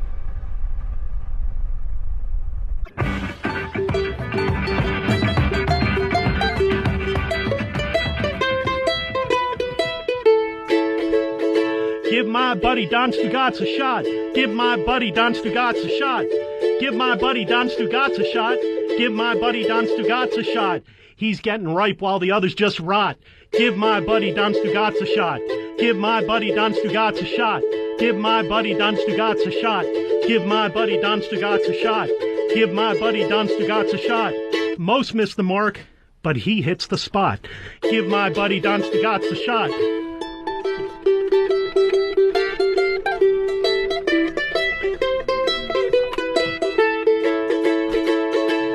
Give my buddy Don Stugatz a shot. Give my buddy Don Stugatz a shot. Give my buddy Don Stugatz a shot. Give my buddy Don Stugatz a shot. I hear that his peachy is as big as a yacht. Give my buddy Don Stugatz a shot. Give my buddy Don Stugatz a shot. Give my buddy Don Stugatz a shot. If you play his fucking podcast, I won't sing squat. Give my buddy Don Stugatz a shot. Bobo doing a pitch for Don Stugatz to get his podcast on XM 202. Boy, that's going to take a lot now. That is going to take a lot. All right, Stugatz, you thought your way of getting on the radio was by destroying our show. That's the way you went with it. I'm going to put this one. I'm going to put that right up there with Eastside Dave's really bad commercials. Oh, yeah, Eastside Dave wanting to be the Taco Bell spokesperson.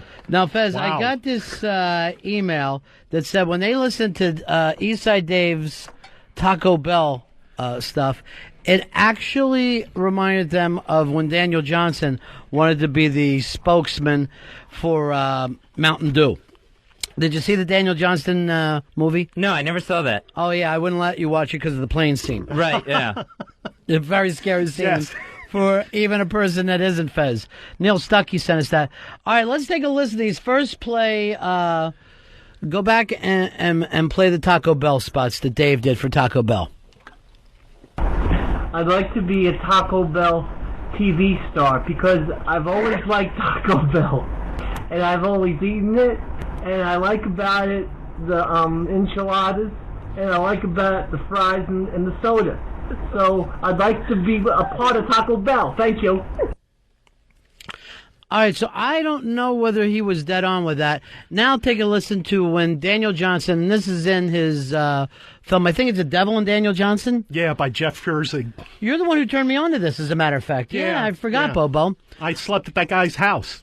Daniel Johnson's? No, Jeff Fiersig. Daniel Johnson once tried to choke me to death, though. Really? Yeah. All right, this is Daniel Johnson, who is in the middle of being in the nut house. He tried to make a commercial for Mountain Dew. Take a listen.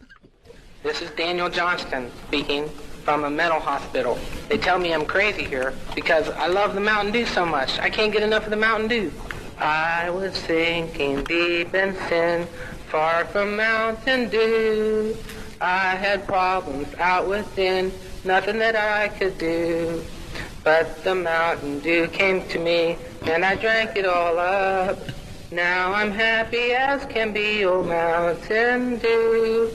We drink Mountain Dew, we drink Mountain Dew. We have nothing better to do but drink Mountain Dew. We drink Mountain Dew, we drink Mountain Dew. No thing better to do than to drink Mountain Dew. Yahoo! Mountain Dew. All right, you can hear that. There's actually more here.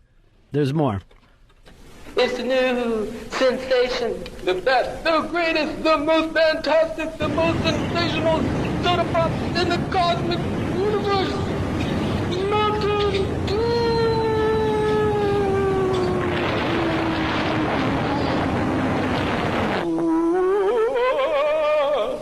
Out come the demons.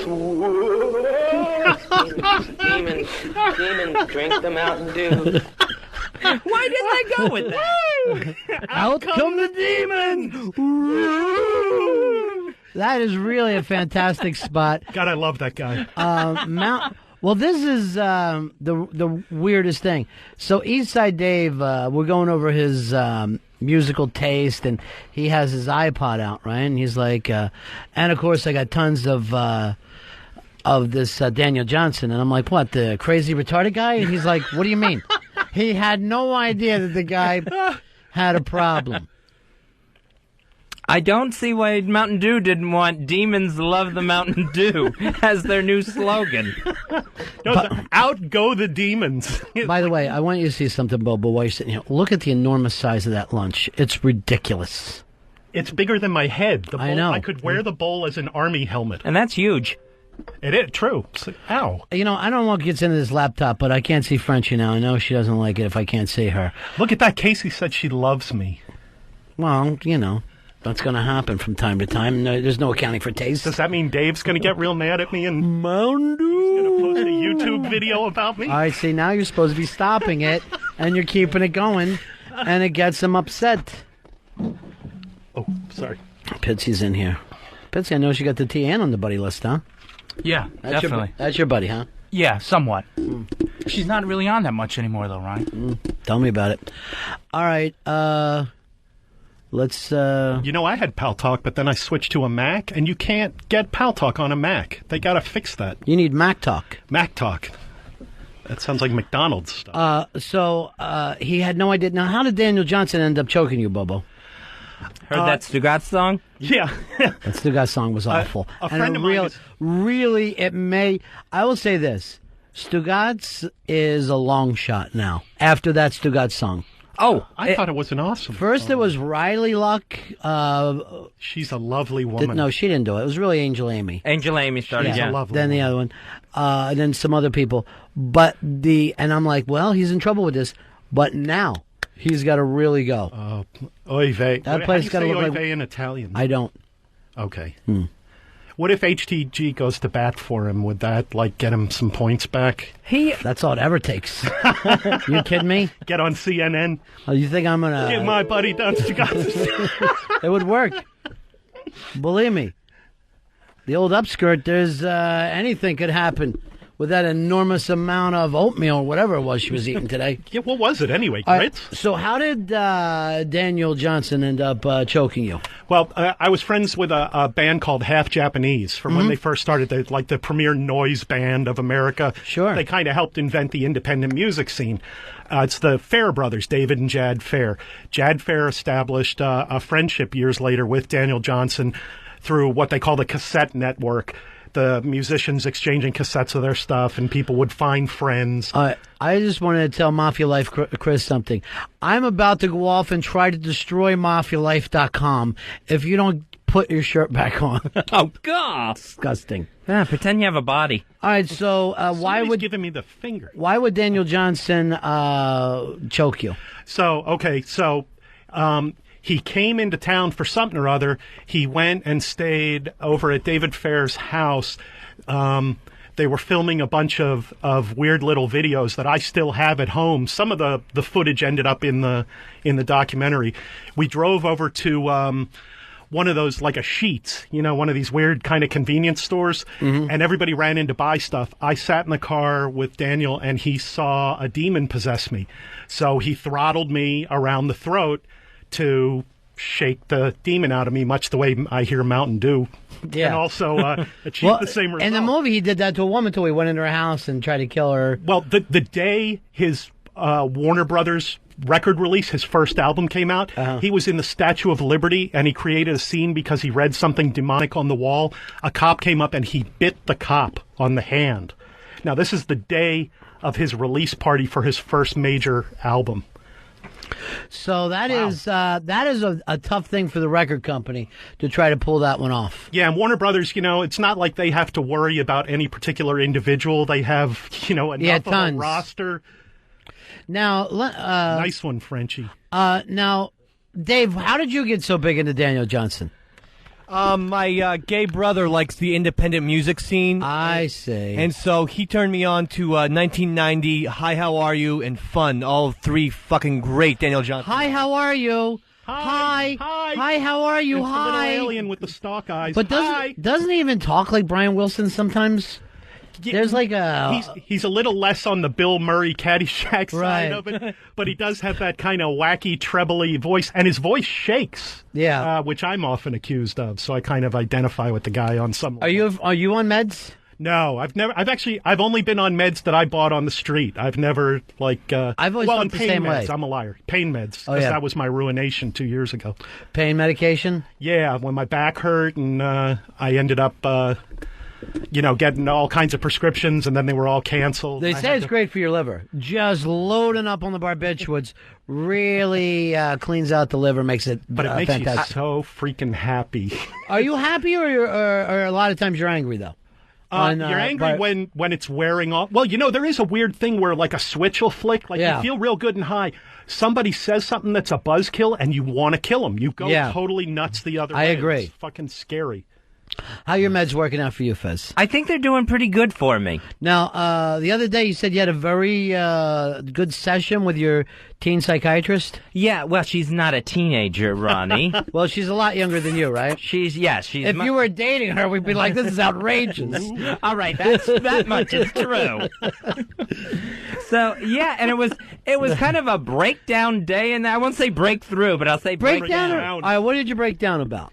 I was having a rough day that day, and it was really, and I went and started a crying jag in there.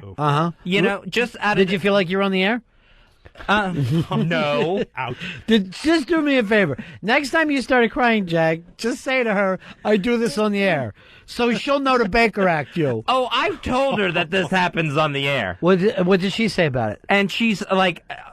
well, now she's used to me, but, at first she was shocked. Right, because that doesn't normally happen on your show. Exactly, because, she's a human. She's listened to radio before. Yeah. She's never heard... Casey Kasem. Here's the hits!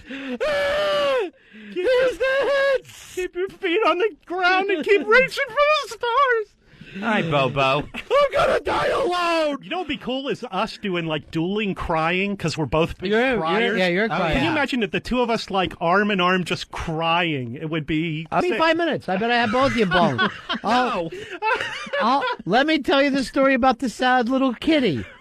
The sad little kitty who lost his mother. Wait, should we move close together? Yeah, and then you guys start to cuddle. All right, what had you in tears? What got you going down there? And I wish you would tape these so we could make some real money. Right. I would be able to just say, don't do it on the air.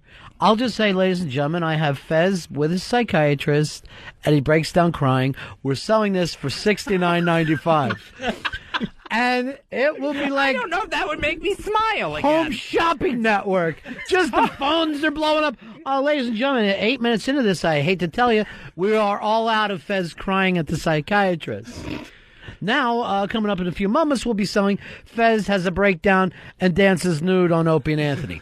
So what got you crying in there? I went in really depressed. I was, it wasn't I had bad moments on the show where I didn't feel good about myself that day. Yeah. And it was the first time in a long time where, I've been fighting anxiety and depression. Yeah. But it was the first time in a long time the depression part had come in, and I got into this whole spiral of stupid pills aren't working, stupid pills, stupid pills. And I was just at the end of my rope by the time I got in there. I had worked myself up. Oh, so you were crying before you even got there? Oh, yeah. I was like, because I knew I was going to be talking about everything and how bad I felt, and I had worked myself into such a pitch, such a frenzy by the time I got in there that, the door wasn't shut before it was Niagara Falls, Frankie Angel. I don't know how anyone has that job. Was it waiting room crying, or was it like the walking in the street before you even get there crying? Why are you so familiar with this, Bobo? Because I do this shit all the time. That it would actually have categories that he's familiar with. Or were you crying at the 7-Eleven? I understand exactly what he's talking about. It was in the street. Now, here is an odd thing, and maybe I shouldn't jinx, but to me, yesterday, your post-crying day, and the day that you were on with O&A, I'm like, yeah, that's Fezzy, that's the Fez Watley we all, pay to listen to. That's the guy. You got him back. So I'm wondering if it was better, it was better for you to have whatever session you had. Did she tell you something that helped? She didn't really tell me anything that helped. When we talked about the crying jags and I said this happens on the air, she just looked at me and she goes, then what happens? Because she can't, can't imagine what in the world. Well, do me a favor. Don't tell her that I give out prizes. Because that... I told her. No, did you? Yeah. That might make me look inhuman. I said we try to incorporate it into the show. And, we'll actually give out a prize. Remember when Don... was Lucille Ball in there. All right, so where does she take you with it? I'm very interested in how she does something with you when you're in that state. Well, she went back to the session just a week ago before, where I was telling her, hey, I think the meds are doing good for me. Right. And I was telling her these good things that had happened and these things that, I was able to do like when I was on vacation that I'm normally afraid of. Mm-hmm. So what she immediately did was start bringing up a laundry list of all the good things I had told her. Because at that point, I'm just blind. That's the funny thing about a shrink. A shrink, when you're feeling good, makes you feel bad and says, we made some real progress. You come in there bad, we made you feel good. There's some real progress. Yeah. You know what I mean? Totally. All they really want to do... See, it's hard, isn't it, Bobo, when you're trying to do the show? It is hard. It's so hard right now, I can't stand up. You're trying to do the show when Frenchie's bad. Jesus. And now he's pointing at me while I'm talking to you about your tearfulness. But so you're crying, and so she's bringing up other good things. Where did that take? Have we got to the basic problem yet? Have we figured out where we're going with this? I don't think we've gotten to the basic problem yet. One thing we went into was isolationism. Yeah. And the fact that I don't have relationships and stuff. Yeah. There was a lot of deep stuff there. And that I stay by myself, at all night long and, 17 hours a day and all weekend long. Does she think that's a problem or that's good? She thinks it's a problem. Because I'm obviously not a well person emotionally. I think you are. So, that's nice. Compared, to Earl and Dave and Bobo and Perry and everyone else I know. Oh, come on. Justice League of Losers. Just about everyone else I know. That's too long to be alone, though. It really is. Because you're, you participated on those Friday Night Lights. You show up. You're the center of attention at all these events. You have some element of a social being in you that you repress. Or is that the showman? Like he shows up here, I'm the showman, but is this not the real Fez? Is the real Fez the guy who's home who wants to be alone? And I will say this, I need time to recharge the batteries, and I'm sure O&A do work in this job. When you work this job and you're like, hey, I'm very in the moment and I'm talking to people, and there's times that after that you need to put it on the back burner a little bit. You can't go like that 24 hours a day. And most people do not have a job where for X amount of time they have to be on. Right. This is almost like anyone who sells. It's like our sales call goes on and on and on and doesn't end. And plus, you have to be funny and improvisational in it. So there has to be some time to recharge the batteries. Where else did she take you? We also got into some intimacy issues where the pee shyness came up. Where I'm like, I go, let me, because I was already. Well, how would you make that leap? I was already just bawling. Who could tell a teen girl I can't piss in front of people? Well, I was humiliated. Is she kind of hot? Oh, yeah, you would love her. I'd piss in front of her. You could pee in front of her. Yeah. I'm almost not pissing. just in front. My other thing, when I spin them around in the shower and do it on their ass. Yeah, you would love this woman. Yeah. Yeah. Woman or a young girl? Woman. Adult. So at what point did you... Now, I'm sure a girl can't even relate to pee shy. Well, I brought it up. And Why? That had to be... And a pee shy! A pee shy! The darkest demon. Because we were talking about relationships and stuff. Uh-huh. And, she was like, could you picture, yourself being in a relationship? And that's why I brought it up, because I'm like, I can't even, take I'm like, let me just finally humiliate myself completely. And I go, I can't even pee if somebody is all, in my apartment with me. But, that's kind of a leap, Fez. You can have friends and you don't pee around them. Well, he's saying this, though. His pee shyness is that he won't even pee, like, at my apartment. Right. Or if I'm at his place, he won't go in to take a pee. You got to be totally alone. Because I will hear the shame tinkle. Yes. All right, so... that is, to me, now let me just say this between me and you. I think that's an enormous leap for you to say that to somebody in a non-show setting. Right. Because you and I will say things to each other on the air that we don't say off the air. True, yeah. Like, I will have the isolation talk with you on the air, but off the air, I'm like, Fez is going to be doing what Fez wants to do, and I'll invite his stuff or whatever, but I don't go, Fez, you have to join J-Date. You know what I mean? Right, yeah. Exactly. And I might say that to you on the air. Yeah. You know what I mean? Mm-hmm. So to me, that's kind of a breakthrough for you. So first of all, did she say did she write it down immediately and said, I've never even heard of this in another human being? She wrote it down, which I hate. That's going in the book. But, yeah. And it'd be like that Bill Murray thing. Oh, yeah. Where he writes the book. Incredible hearing. All right, so what did she say to you? Well, I went on and on too, and it just got, she's like, what happens if you have to go at work? And I'm like, I can do it if I really have to go, and there's nobody else in the men's room with me. Right. And I go, and I don't even know what the right language is in there. Yeah. And I go, and I actually dropped my head in shame and said, and that's number one. There's no way I could do it number two. Oh, God. You're using baby language with her, too. I didn't know what to say. But just think that. I mean, if I was to, I would have immediately wrote down baby language. She's stuck at age 3. I didn't want to say shit in front of her. So why when you say drop mud? She might not know what I meant, of which I speak. A deuce, You're then. replacing the floor. Just say it's a deuce. Yeah. So deuce. And then it went into, I never like to take my shirt off at the beach. It just went into all this. Oh, God. So it was an outpouring, talk. like a confession. You gave a complete confession of your shame. Oh, yeah. It was just all this, what a stupid thing for me to say. It was all these body issues. All right, Pez, do you watch Mad Men? Yes, I do. Did you see last night? Yes, with I the did. analyst? Uh-huh. At the very end, the wife goes to an analyst, blah, blah, blah. And and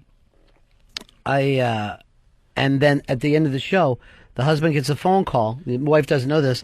And the analyst just tells her everything that was said. Wow. Now, you find that just ridiculous, right? Yeah. Sheepy, my buddy, also said that. And I thought it was one of the most cringe-inducing moments in the world.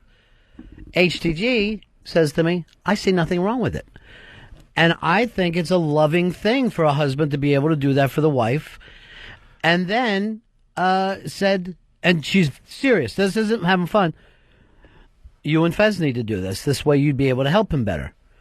And I'm like, I would think whether it was my chick or Fezzy, that's their private place to work things out. That would be like me getting into their brain without them knowing it. Yeah. Because if anyone else is involved, it doesn't matter, friend, wife, husband, you're going to change the way you present things. That's why HTG says it should be done without that person knowing. And she's saying that, seriously. But isn't that an essential confidence of therapy that's I would be even going beyond. I don't think the dentist should call you and say, here's what I want you to have your wife do. Or the doctor. You know what I mean? Like, that's something between you and that person. Yeah, I get, because my therapist will talk to my pill doctor, and I had to sign off on a bunch of forms to let them talk to each other. Mm-hmm. And also the cardiologist is brought into it, too, because of the medicine that I'm on. All right, so you said you can't take your shirt off. You can't piss if somebody else is in your place. Yeah.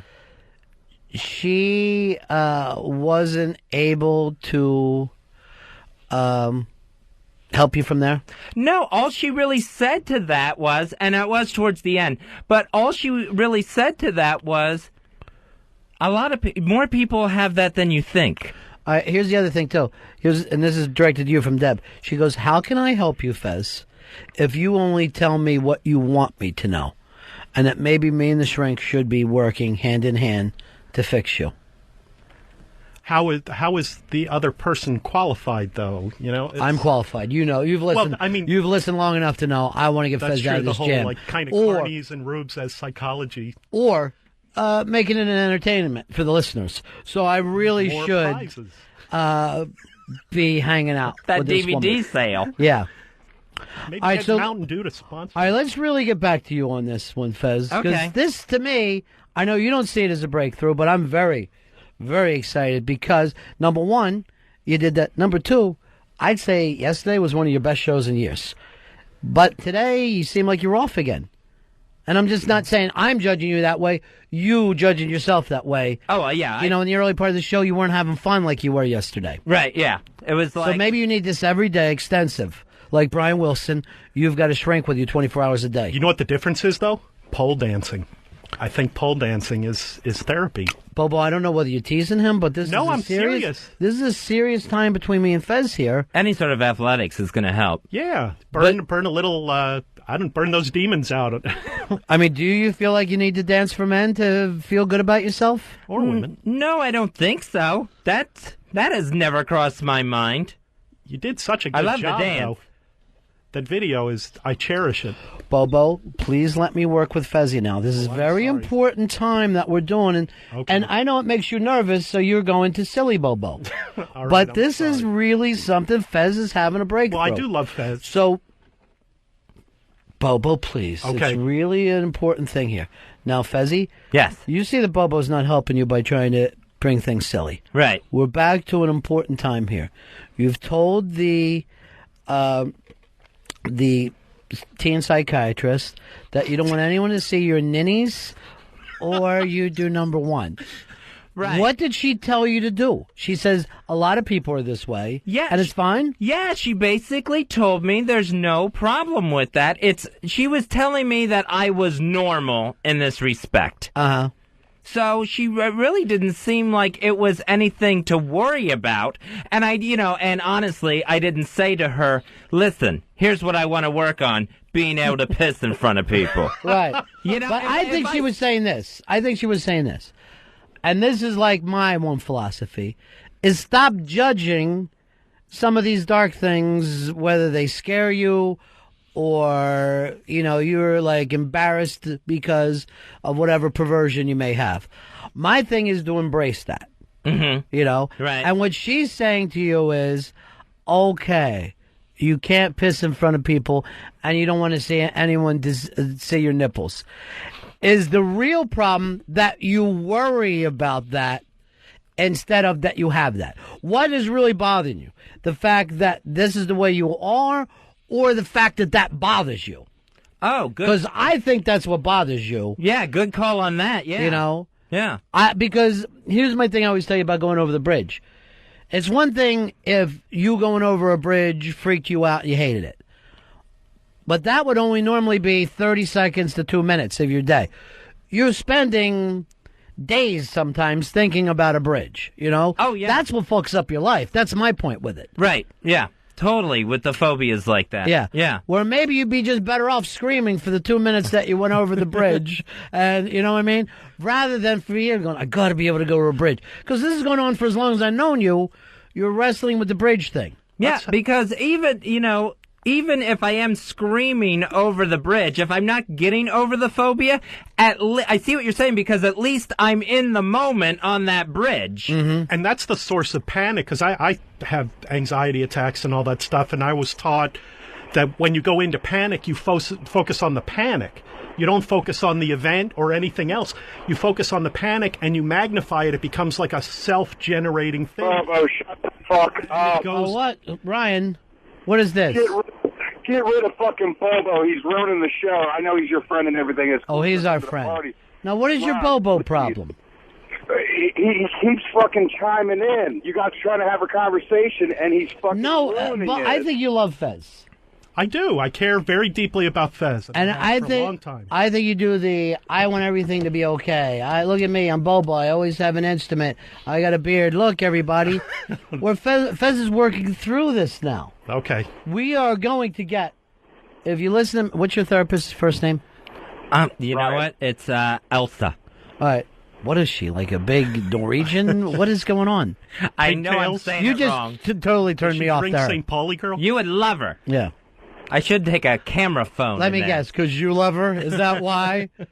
Rod's going to love you, and all three of us will live together and we'll have a family, and none of us will ever have fear. What's it like having a brilliant analyst right in the next bedroom? It's great. All of a sudden, she's showing up, and you two, and then you'll be like this. Ronnie, you and Elsa, the reason why you don't get along is because you're so much alike, and I know it's going to work out.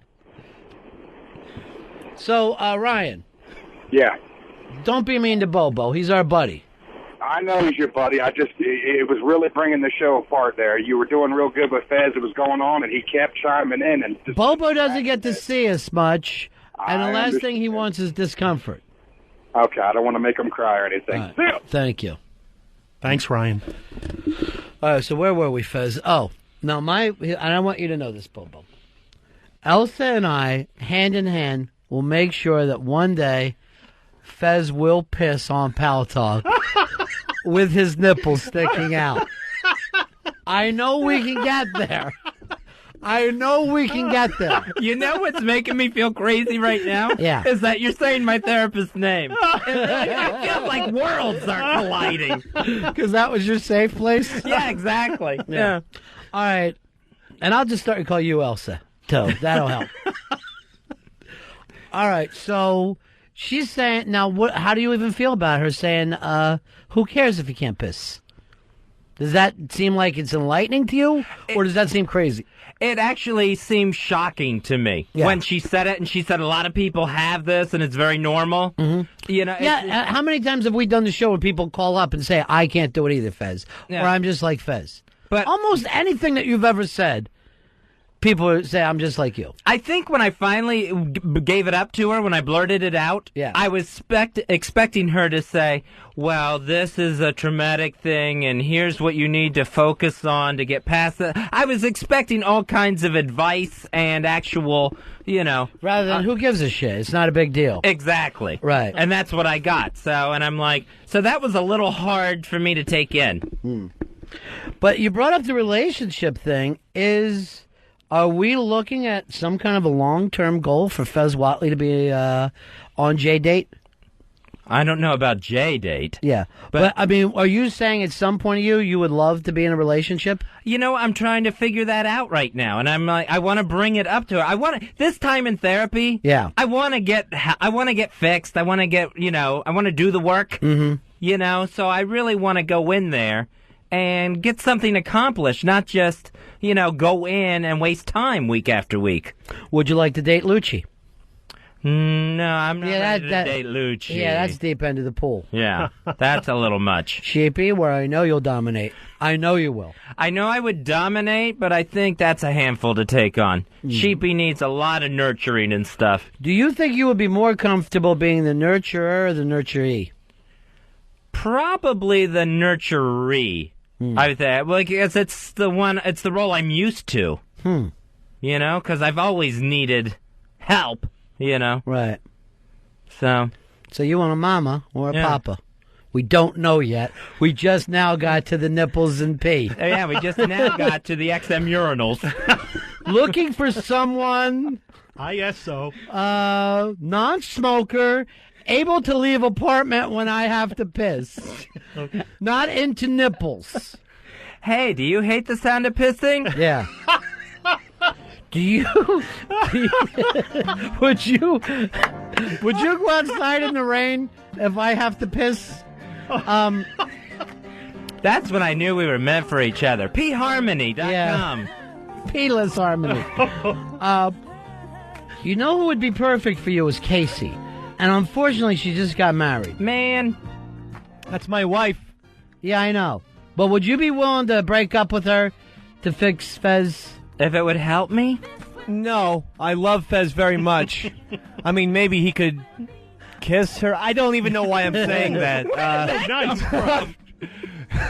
All right, what about that? Would you like to learn practicing kissing from Casey? I'm not ready for that. How about hand-holding? Hand-holding's nice. I can do that. I'd be willing to approve that. Yeah. How about one of the hands is your penis? I'm not willing to. Is that too far? You know what? This is why I'll never make it as a therapist. I rush. Like I said, I want to get help. So, yeah.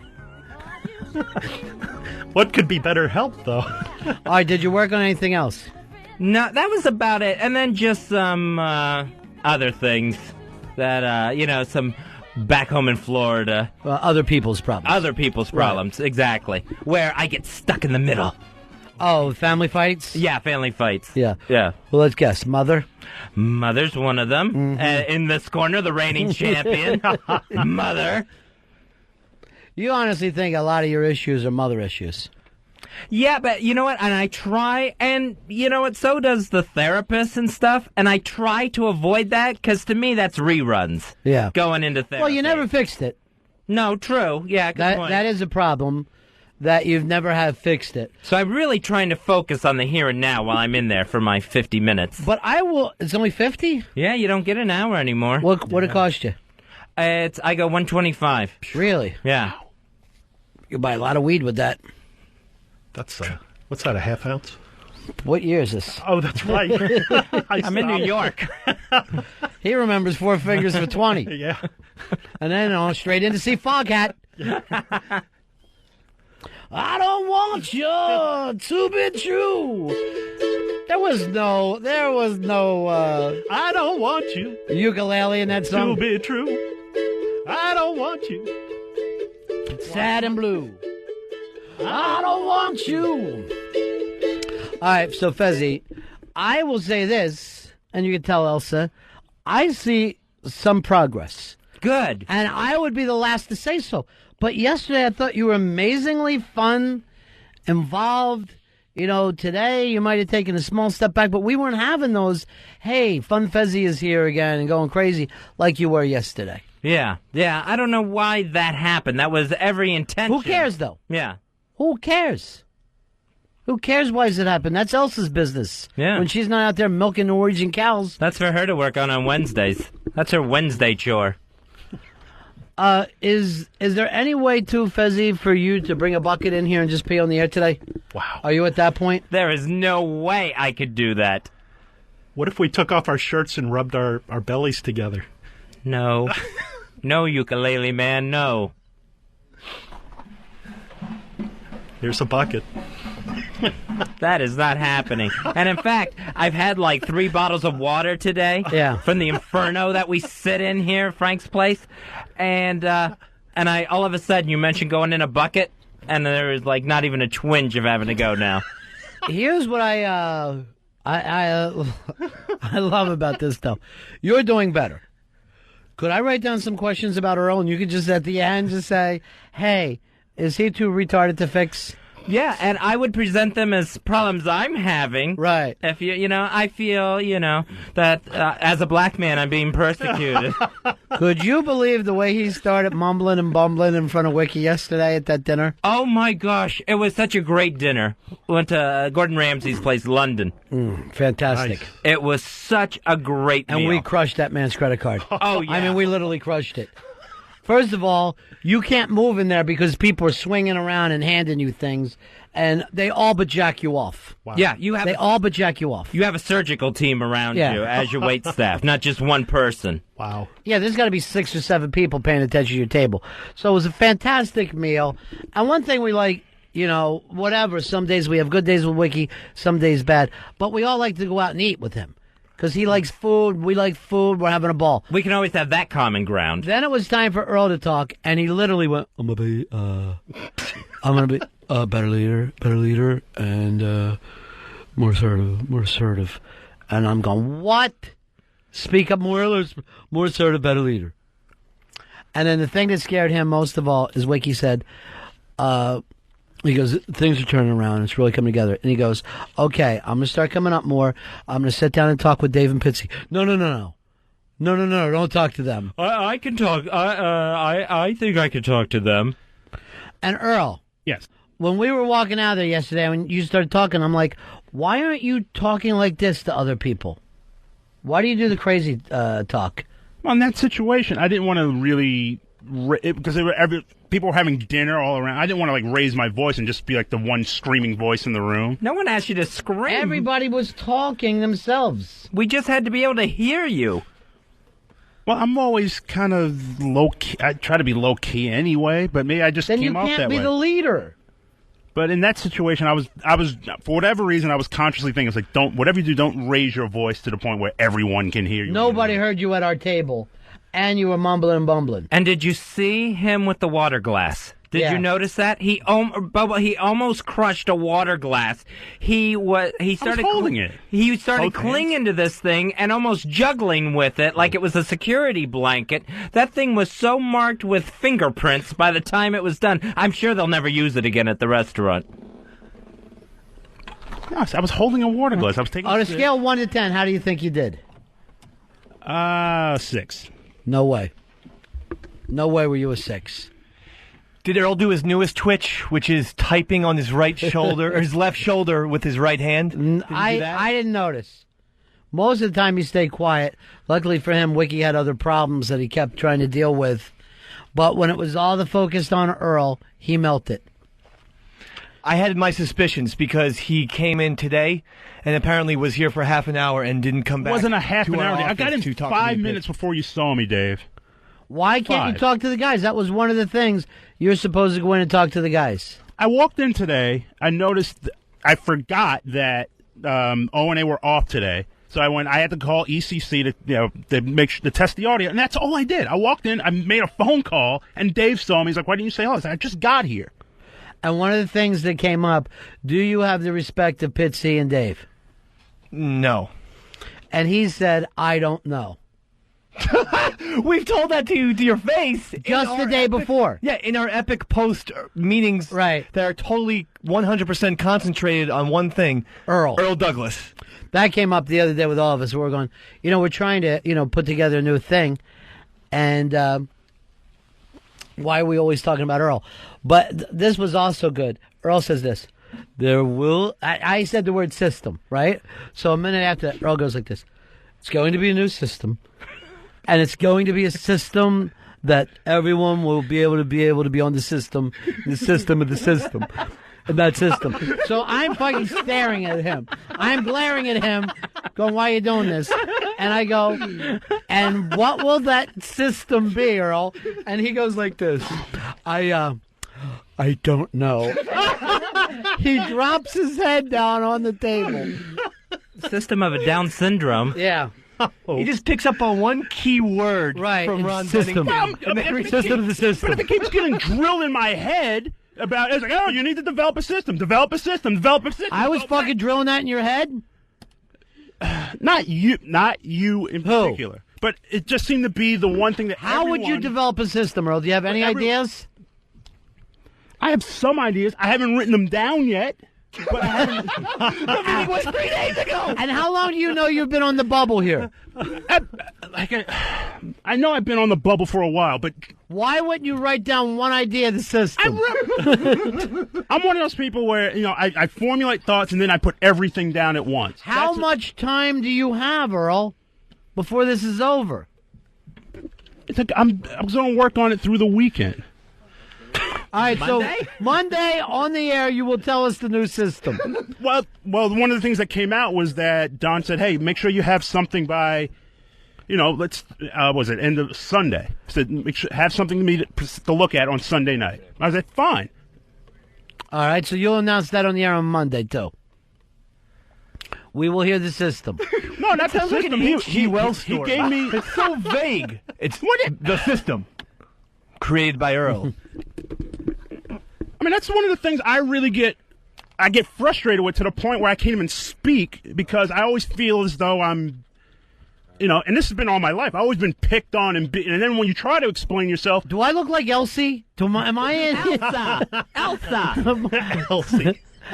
Do you think I'm in here trying to help you work through this? I just want a producer who's not playing songs in Earl and Fez's head while he's trying to do a bit. I don't want you giving away the Nature Boy gimmick an hour before it happens, you prick. And I didn't mean to do that. I was just listening to stuff in queue, and I didn't fail to realize that the button was on. Earl, that was a mistake. Just scream that you're pee shy and start crying. It does wonders. Trust me, buddy. I mean, I'm not pee shy. I mean, I admit I got problems. You never piss in front of us. I mean, I never. Share a urinal right now with Dave, and I'll let you off that one. Absolutely. Yeah, let's go. All right, there they go. All right. Head to head. Hey, make sure you touch dicks, Dave. I am not touching his dink. No, he'll do it to you. Like hell, he will. He's going to. I did. Go. All right, they're headed to the men's room. Here's headed to the head. And this is his way of fix. This is the new system. He pisses with other men. Sharing urinal. Didn't it sound like Moses, though? Like he's going to show up on Monday with, like, some tablets? Here's our big man. It's Pat from Menaki. How are you, Pat? Hey, buddy. What is happening, my pal? I had a little challenge for Dave, if he wants to accept it. All right, what's that? I like to call it the Moonaki Challenge. All right. It's 2 gallons of milk, 2 contestants, 5 minutes. Wow. First one to finish their gallon wins. Now, I was always told that a person can't even drink a gallon of milk in an hour. Yeah, you can't get down a gallon of whole milk in an hour. There's a video of Joey Chestnut drinking a gallon of milk in 41 seconds. Oh, wow. That chestnut's amazing. Now, doesn't that turn to cheese in your stomach? Yeah. Well, if it stays in there long enough. It's going to instantly curdle, yeah. Yeah. You're saying you got to get rid of it quick. I'm worried about Dave. He needs strong bones for that kendo stick. All right, so did you want to come out and do this tonight, Pat? Sure, why not? All right. I am a little nervous about this, Fez, because, he's Ant's buddy. He's going to be representing Team O&A. Yeah, it's very weird. It's like I love you guys, but I guess I got to... You got to stay with you. You and HDG, I saw you on TV just rolling over radios, so I know you're loyal to the boys. Turns out they're quality-made products. They don't break too easy. Yeah, that's great to hear.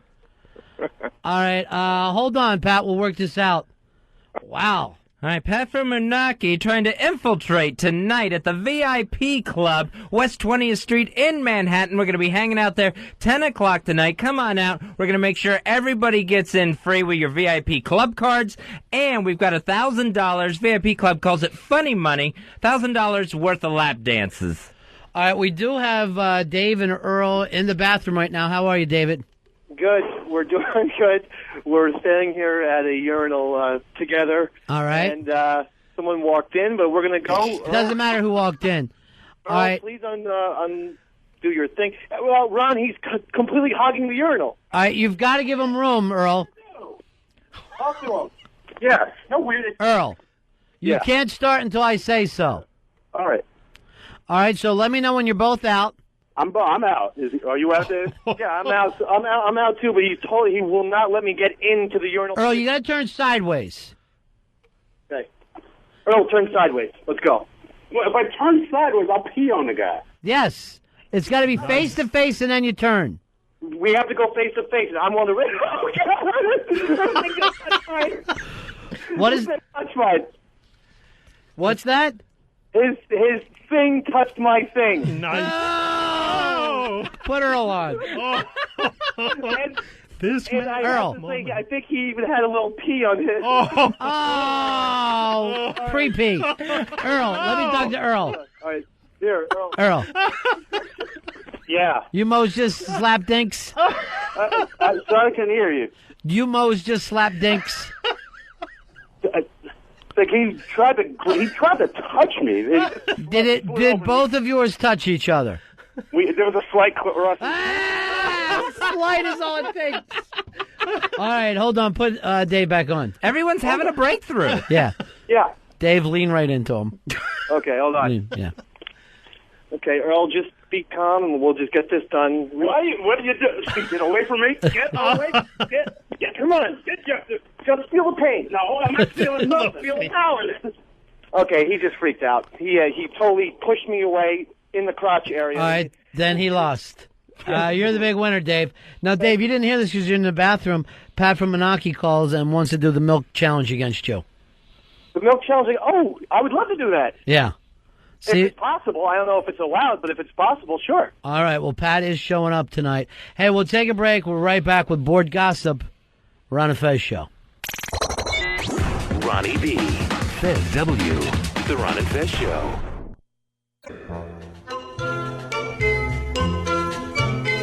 Razzle dazzle. It's Board Gossip with Eastside Dave. A little gossip, a little It's Board Gossip time. Starting off with FBA, where it seems a sultry and salacious love connection is taking place. Recently, the gossip team learned that Paul is dead. A self-described lonely man from South Dakota will be flying into New York, specifically for a certain Vicky J, who promised him, quote, "If you come up here, I guarantee I'll make you come down there." Whoa! In the pants, I'm referring to. Whoa! Yes, Feisty. End quote. At which point Gaz, who was reading the thread, stated, "This is gross. Oh, Gazzy, don't be afraid of summertime, love. As for Paul is dead, seems he'll soon be brought back to life. A sex life, that is."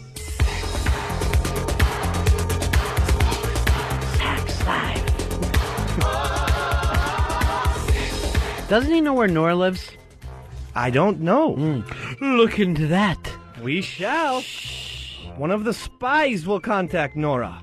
Screeching over to spread the iris now, where it seems the land of STI more resembles the Dead Sea, only you won't find any scrolls in it, but rather abandoning board members. Apparently Brainwort and Stedman, two so-called soldiers of the board, have had enough of their Don, Mafia Life Chris, and have decided to leave their guns at STI and take their cannolis over to a new board. AllSecretSociety.com. Oh, thank God, another board, Fezzy. That's what we needed. Number 9, dedicated to 202. Oh well, I guess, Chris, you should change STI's initials to NCA. Nobody cares anymore. Oh, wow. I wish I could die. Nobody cares for me. What are these songs? I know music and I never know any of them. Melanie Mason, Ron. The okay. great Melanie Mason, snorkeling over to Pal Talk now, where recently a small mystery of the always in the shadows happy typing girl was solved. Seems the mayor of Benningtonville, who goes by the name Ron Bennington, was able to get his hands on a picture of the former fiancé of the... Oh, God damn it, I've never been caught up in a board gossip. Oh! Yes, of the former fiancé of the reclusive and always elusive HTG. A man who's never been seen yet by outsiders. Ooh, Kiwawa. I suppose just like a photograph, Happy Typing Girl's past will soon be developed for all to see. Better song? Not yet. Okay. Better be in the mood to hear over 999 letter groupings, HTG, because a picture speaks 1,000 words. And so will your photo, Missy. Eine Fotografie, du hältst etwas fest vor der Backsteinwand und du beugst dich vor. I don't get it. Better be in the mood to hear over 999 letter groupings, because a picture speaks 1,000 words. Well, wasn't that it's like Spanish or something? Yeah, I thought it was French or Well, something. that was Photograph by the French Latino Express band called Camping. Yeah, but at some point we gotta be able to understand. I will say this: I have seen the pictures, and I'm pissed that I got out it with this. How did you? And everybody's asked me to see him. So far, it's no, because I'm getting along with her. But I will say this: shocking, shocking. Wow, interesting. Pitsy, shocking. I see what that means. Black guy? Yeah. What's that? Was it a black guy? No, not that shocking. That's what I was thinking when you said Pitsy as well. Oh, no.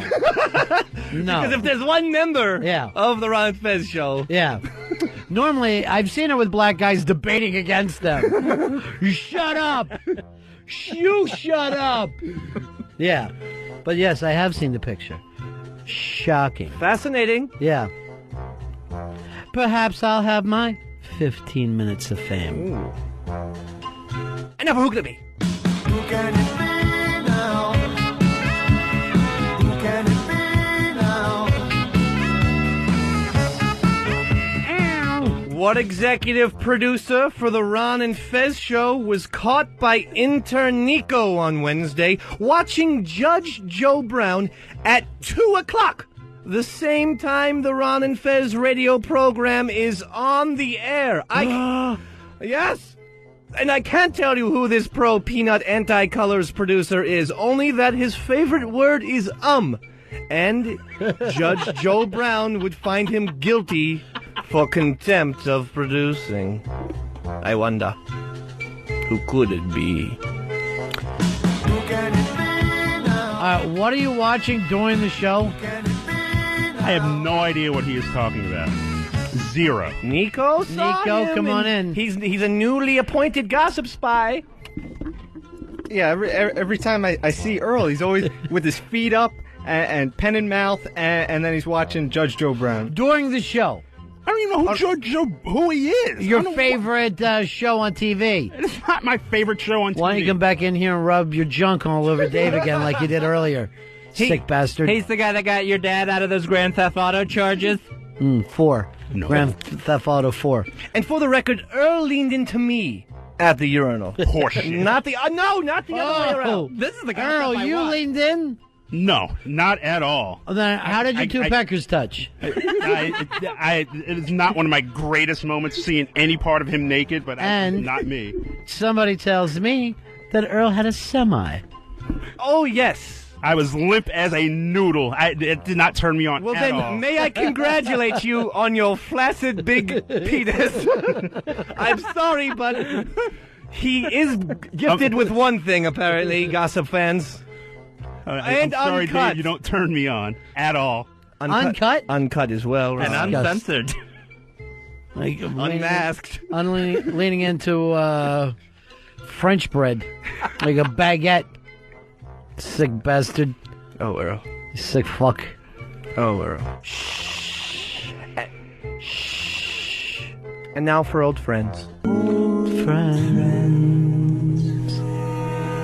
Old friends. Riley Luck and RonFez.net used to be such close old friends. Riley Luck would post and moderate RonFez.net, and in return, .net would accept her posts and moderations. But as moderation means limit, it seems Riley has reached hers at .net. For gossip spies have spotted her posting frequently and feverishly on postwhores.net. Wow. Yes. Riley Luck say it ain't so. Just because it's called Post Whores doesn't mean you have to become one. It's too bad. It's very stupid. It's too bad. Riley and RonFez.net. They used to be the tightest of old friends.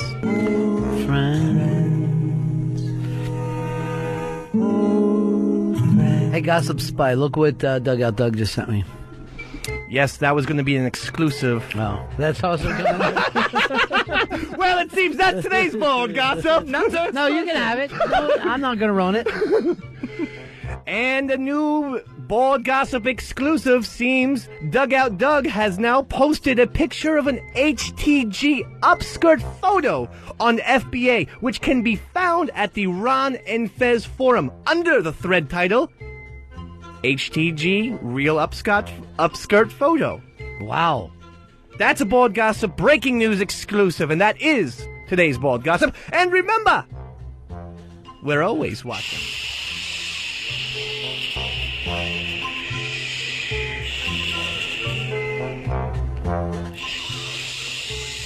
Okay. Maybe I should post my pictures. Fiance pictures. Ooh. People would love that. Mm-hmm. They would go nuts. Maybe they're worth a little something to you people. I can only imagine what this fellow must look like. Maybe I'll only show it in private rooms for money. Come into a private room and give me money. And just reveal like a pixel at a time until the entire face appears. Very exciting. Until the entire black face appears. Okay. And it's Earl Douglas. Judge Joe Brown. Turn off the goddamn Judge Joe Brown, Earl. I don't have Judge Joy Brown up. Joy Brown on. What do you got, a morning block you're programming? No, not You're watching at all. every day? It's on the same channel. It's every day. It's on CNN. I heard it on Board Gossip. I know it to be true. We have two reliable sources with that one, Mr. Earl. They're both wrong. Who's the other one? Should I write him down for you or just tell him? Okay, it's Rooster. I suppose his anonymity is out the window. Well, that's the one thing, a good thing about having spies. I have spies now, too. I have Pal Talk spies, and I love it. Yes. I used to think it was bothersome. Now I'm like, yes, tell me what they're up to. And they, my spy will report back with pictures. I have a feeling who your spy is. Write it down. Okay. No, it's not Sheepy. Everyone knows Sheepy's my spy. Sheepy will cut and paste. Sheepy is the world's worst spy. Sheepy will act like this. Hey, look what Deb said. And just give me the whole cut and paste. And I'm like, I know he's doing that to me, too. Yeah, it's such a violation, I think, of the instant message. Well, look at you. You and Elsie are in there. Have you and Elsie talked about me yet? I will consider that a violation. No, not really, except, all compliments, all good things. You are a lying son of a bitch. No one goes to their shrink and says good things. No, it's you know who I really like? Because she knows I have all this isolationism. Yeah. And she goes, do you have any sort of support system in your personal life? Yeah. And I mention you and how great you are. That's a lie. I know you are. You probably said he keeps me isolated so he can have me all for himself. I'm like one of those bad husbands that makes his pretty wife stay upstairs. It definitely is a lie because it is because 4 or 5 weeks ago when Ron asked, what do you talk about in your therapy sessions? You said the same thing, that Ron is very supportive. So for 5 weeks, Ron's always supportive. Like that's the only time it's come up. Your main thing is to work on your stuff, not to show stuff. Exactly. That's why I feel like this is a waste of money. I don't give a shit how you are back in that nut house of yours. I want to see the show rock. Oh, I'd love to have a spy cam in there. I would love to have a spy cam in there. It's not pretty. You don't want to see it. I've seen it my whole life. I know what Breakdown Watley looks like, but I never saw Breakdown Watley without the ability to go, this cigar-smoking idiot. She always brings a soda into our sessions, too, without offering me one. What kind? Like a Coke. So you feel like you should be offered one? Yeah, I'm like, all right, it's like, at least give me the opportunity. You know what you should say? Look, there's something I need to work out with you. When you come in with a soda like this, why don't you offer me one? I'm not saying I wouldn't pay. I have $1 for a Coke. Yeah. It just seems odd that someone would sit there. It'll be an amount of trust when you can say that to her. Okay.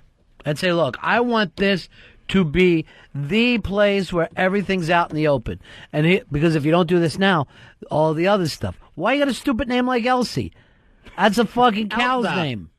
Elsa. What is she, German? Austrian, maybe. I don't know. She doesn't have an accent. She ever make you look at any ink blots? No. Mother, that's Mother hitting me. That's Mother spitting.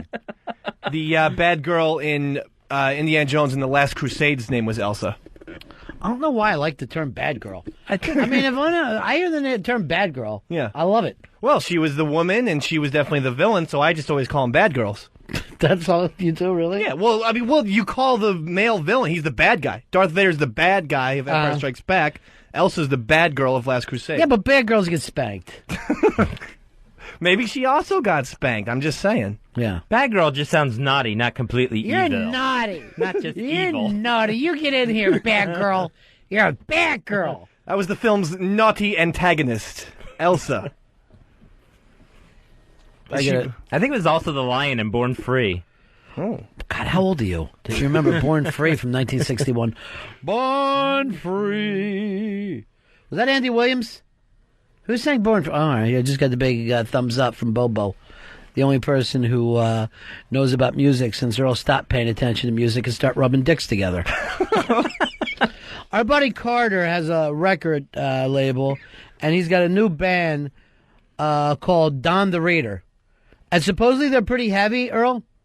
Yeah, it's extremely heavy. Now, you can download their EP for a free visit, myspace.com/Don the Reader. Just play us a little bit of Don the Reader.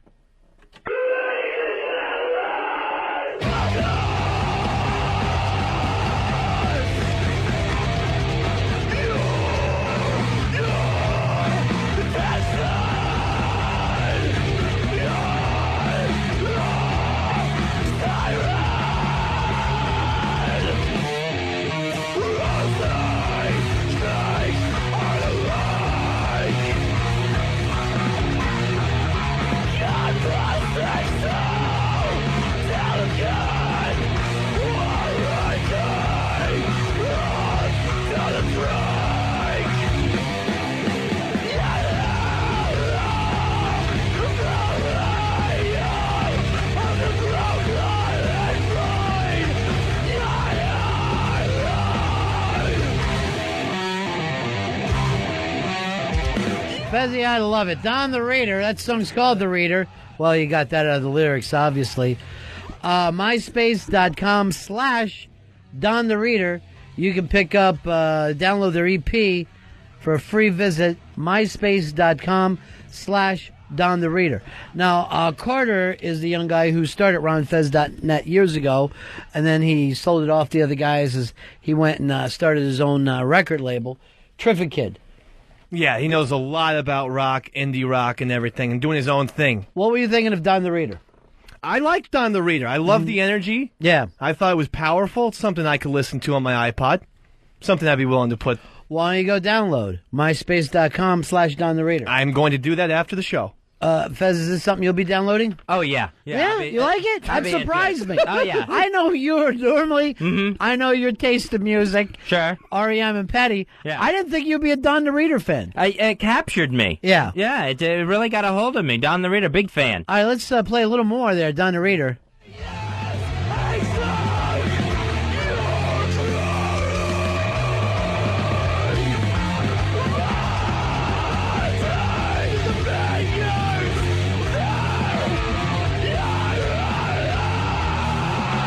You liking that, are you, Fuzzy? That speaks to me. All right, good. Speaking my language. I see, this is it. I don't know you. After all these years, you still have surprises for me. Sure, yeah.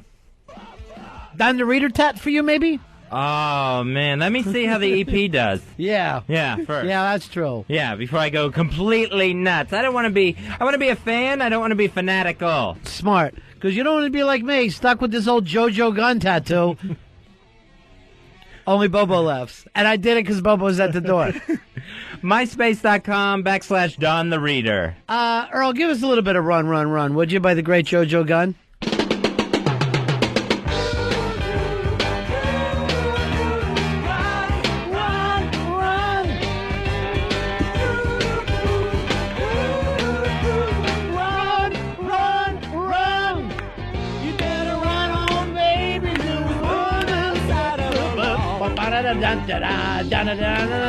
Run!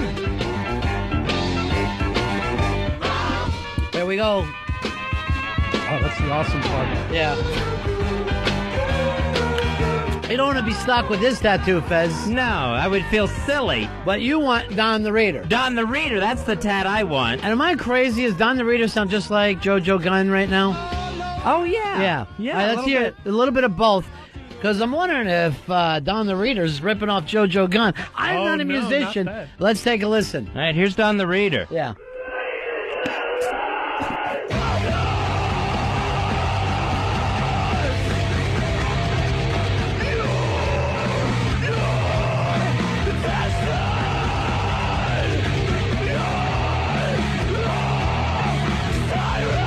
Hey, Don, why so angry? All right, now that's Don the Reader. Now listen to JoJo Gunn.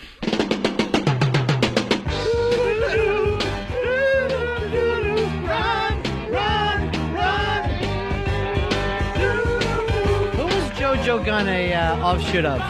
Isn't that another one of those bands that had Jay Ferguson in it? Yes. Who was also in Spirit. We were talking about Spirit. He was the singer in Spirit. Yeah, that is. It was a Spirit offshoot. Very Yeah. good.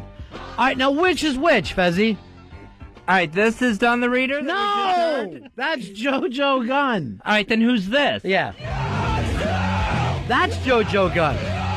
No, wait. No. That's Don the Reader. This is Don the Reader. You can tell Don the Reader's influences. Yeah. I think JoJo Gunn's a little more pea-shy than Don the Reader is. Here's Joe. Joe, you're on Ron and Fez. Yo, guys, I love Don the Reader. This is even better than when he hypnotized Fez into thinking he was in a boy band. All right, that's Don the Hypnotist.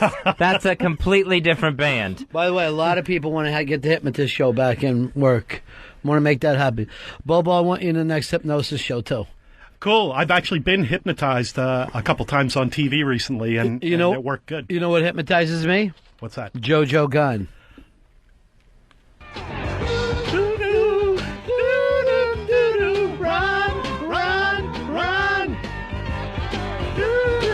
Or is this Don the Reader? It's hard to tell. Yeah. They're both terrific. This is JoJo Gunn.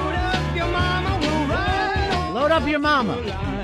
We're going to ride on after the line. You're not even working on lyrics. Run! This is so awesome, this part. If you're tripping, you never come in.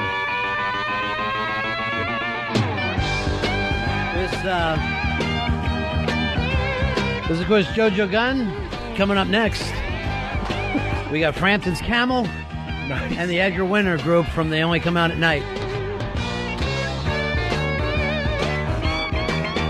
Is this Don the Reader?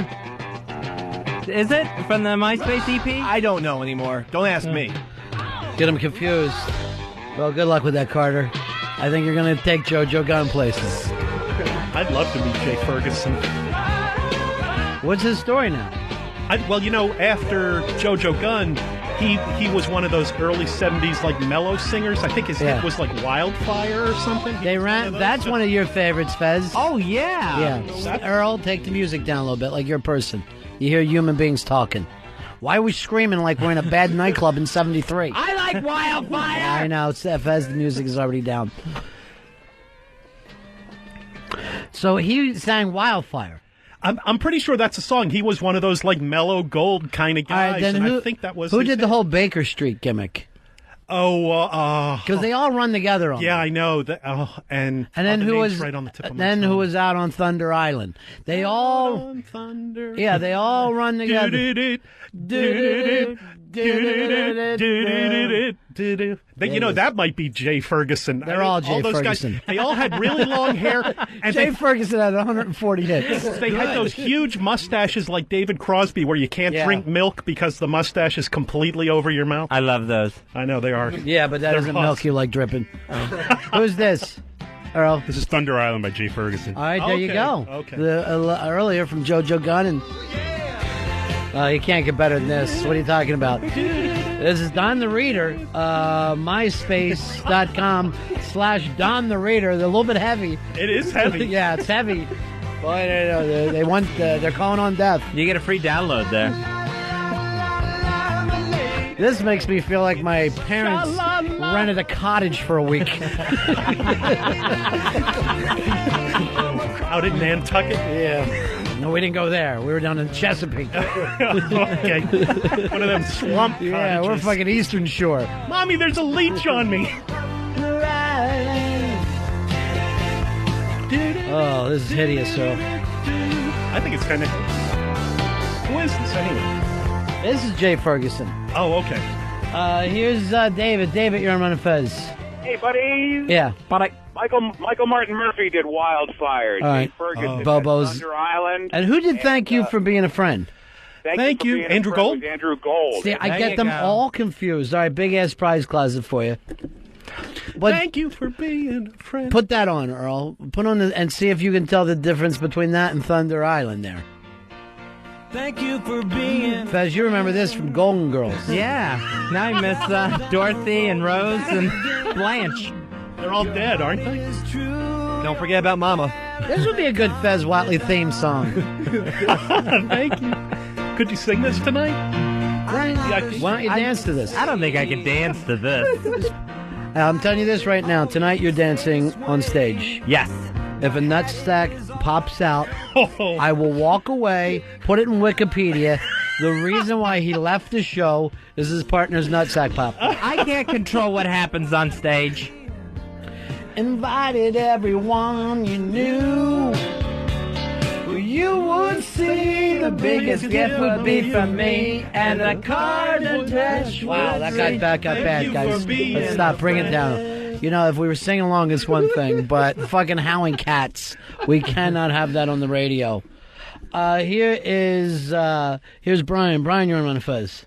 Hey, what are you going on, boys? Yeah. Hey, Baker Street was Jerry Rafferty, and a few years ago, the Foo Fighters did a really good cover of it. And he was from Steelers Wheel, remember? Greg Stuck Steele. in the middle. Yeah, we were just playing that was yesterday as I pretended I was cutting off Earl's, Fez's ear. Ooh. I was the tied-up cop again. Yeah. Nice. Tied-up cop. That's Deb's thing. That's her little fantasy. I know. Good cop, tied up cop. This is the exact point where the other countries started to pass the United States of America.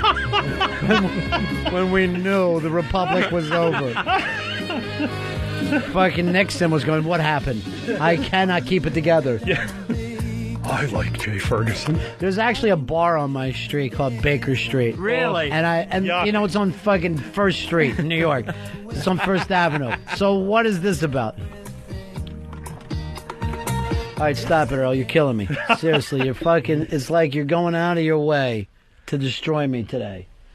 This is like a family tree. We've just connected song after song. It's like a root rot. Yeah, it's like a root rot of a tree. 6 degrees of Jay Ferguson. Yeah. All right, now I want you to just look at what I have to go through doing this. Here's Mafia Life Chris, who has a sign up to me that says, I have a baguette for you made with breast milk. Oh, my God. Mafia Life Chris, you're pushing me in a place that I don't even want to deal with anymore. I am not like you. Why would a man write that to another man? That is not what pal talk is supposed to be used for. But yet it is. That crosses all lines of decency. That's why people are leaving STI. All right, Earl, give me bad 70s mellow rock that you like. Oh, God, I'm afraid. Come on, give me one. Nope. Summer Breeze. Stop it. Oh. Go ahead, play it. I'd rather hear the hummingbird don't go fly away, fly away. Yeah, this is terrible.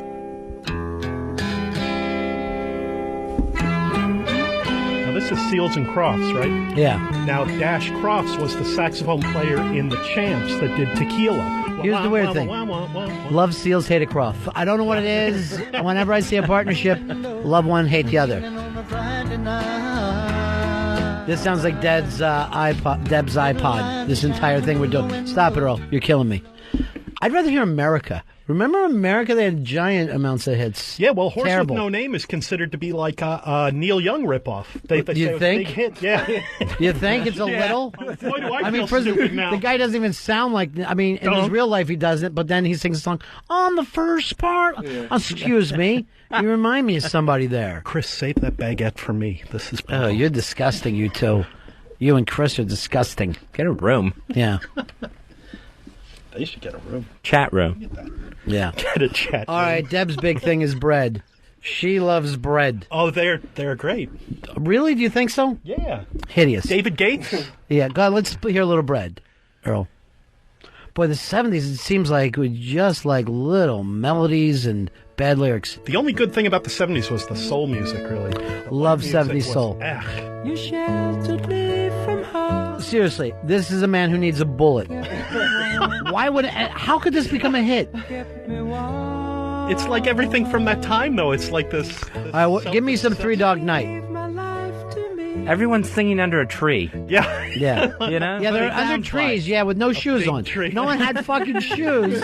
And big mustaches. Their penises had melded into vaginas as they sing. Their penises just suddenly became a vagina. in. Yeah. Give me a little Three Dog Night, and don't go for the big hit. Give us something, you know. Who did American Woman? That was Guess Who? Right. Okay. Yeah, We're right, trying Guess to. Who. They're Yeah. Canadian, though. Yeah. So I don't know if that counts. Yeah, it's like they made fun of us, so fuck them. Yeah. Perrynoid. Ooh, ow. Oh, not Eli's coming. Stop it. Stop it, No, Earl. it's got to be the hit. That's going to remind Fez of his teen therapist. Her name's not Eli, it's Elsa. Eli's here. David Bowie and Three Dog Night both. What's share with the David song. Bowie? Is he from Maryland? Yeah, Bowie, Maryland. What song? It Ain't Easy, the Long John Baldry song. I hate that fucking song. I know it ruined Ziggy Stardust. I but, think so too. And then what's his name turd in goes? the punch bowl. Yeah. But it's funny to play both, to hear Three Dog Night and David Bowie doing that song All right, back to back. play this one up. Who wrote this song? One of the greatest American songwriters wrote this song. Are you ready for it? Randy Newman. Wow. The great Randy Newman. This is on his first album, right? Yeah, The one 12 that's songs just- or whatever. I was That was actually his second album that he had.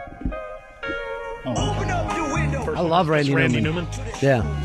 Okay. And fuck that TV show, cartoon TV show that now has my kids making fun of Randy Newman. That's the name? Family Guy. They Yeah, fuck always have that the- show. I hate it. Just for this one reason. I'm over here looking at a tree. Fuck you. You guy's a genius. Lady walked Earl, by with please a take glass this in her down. hand. Please. Ride the fucking levels, brother. You're in the other room, right? Bring it down. That's Sonny Jim in there. What are you doing, Sonny Jim? No, I'm getting. You fucking have no idea to run a board. We can't see you. You're just blasting it while people are talking. But what I'm hearing in here is different from what you're hearing in there. I'm trying to find the balance. You should put on headphones then. I have headphones on, but I have to keep them half on. Why would it sound differently to you than it does to us? It makes no sense, Earl. Really, honest, Let's bud. take a month off. Let's just take a month off and then we come back, the studio's done. A month from your vacation. Or Oh, from God. prom. Now she brought up Doobie Brothers and Gordon Lightfoot. Eesh. Remember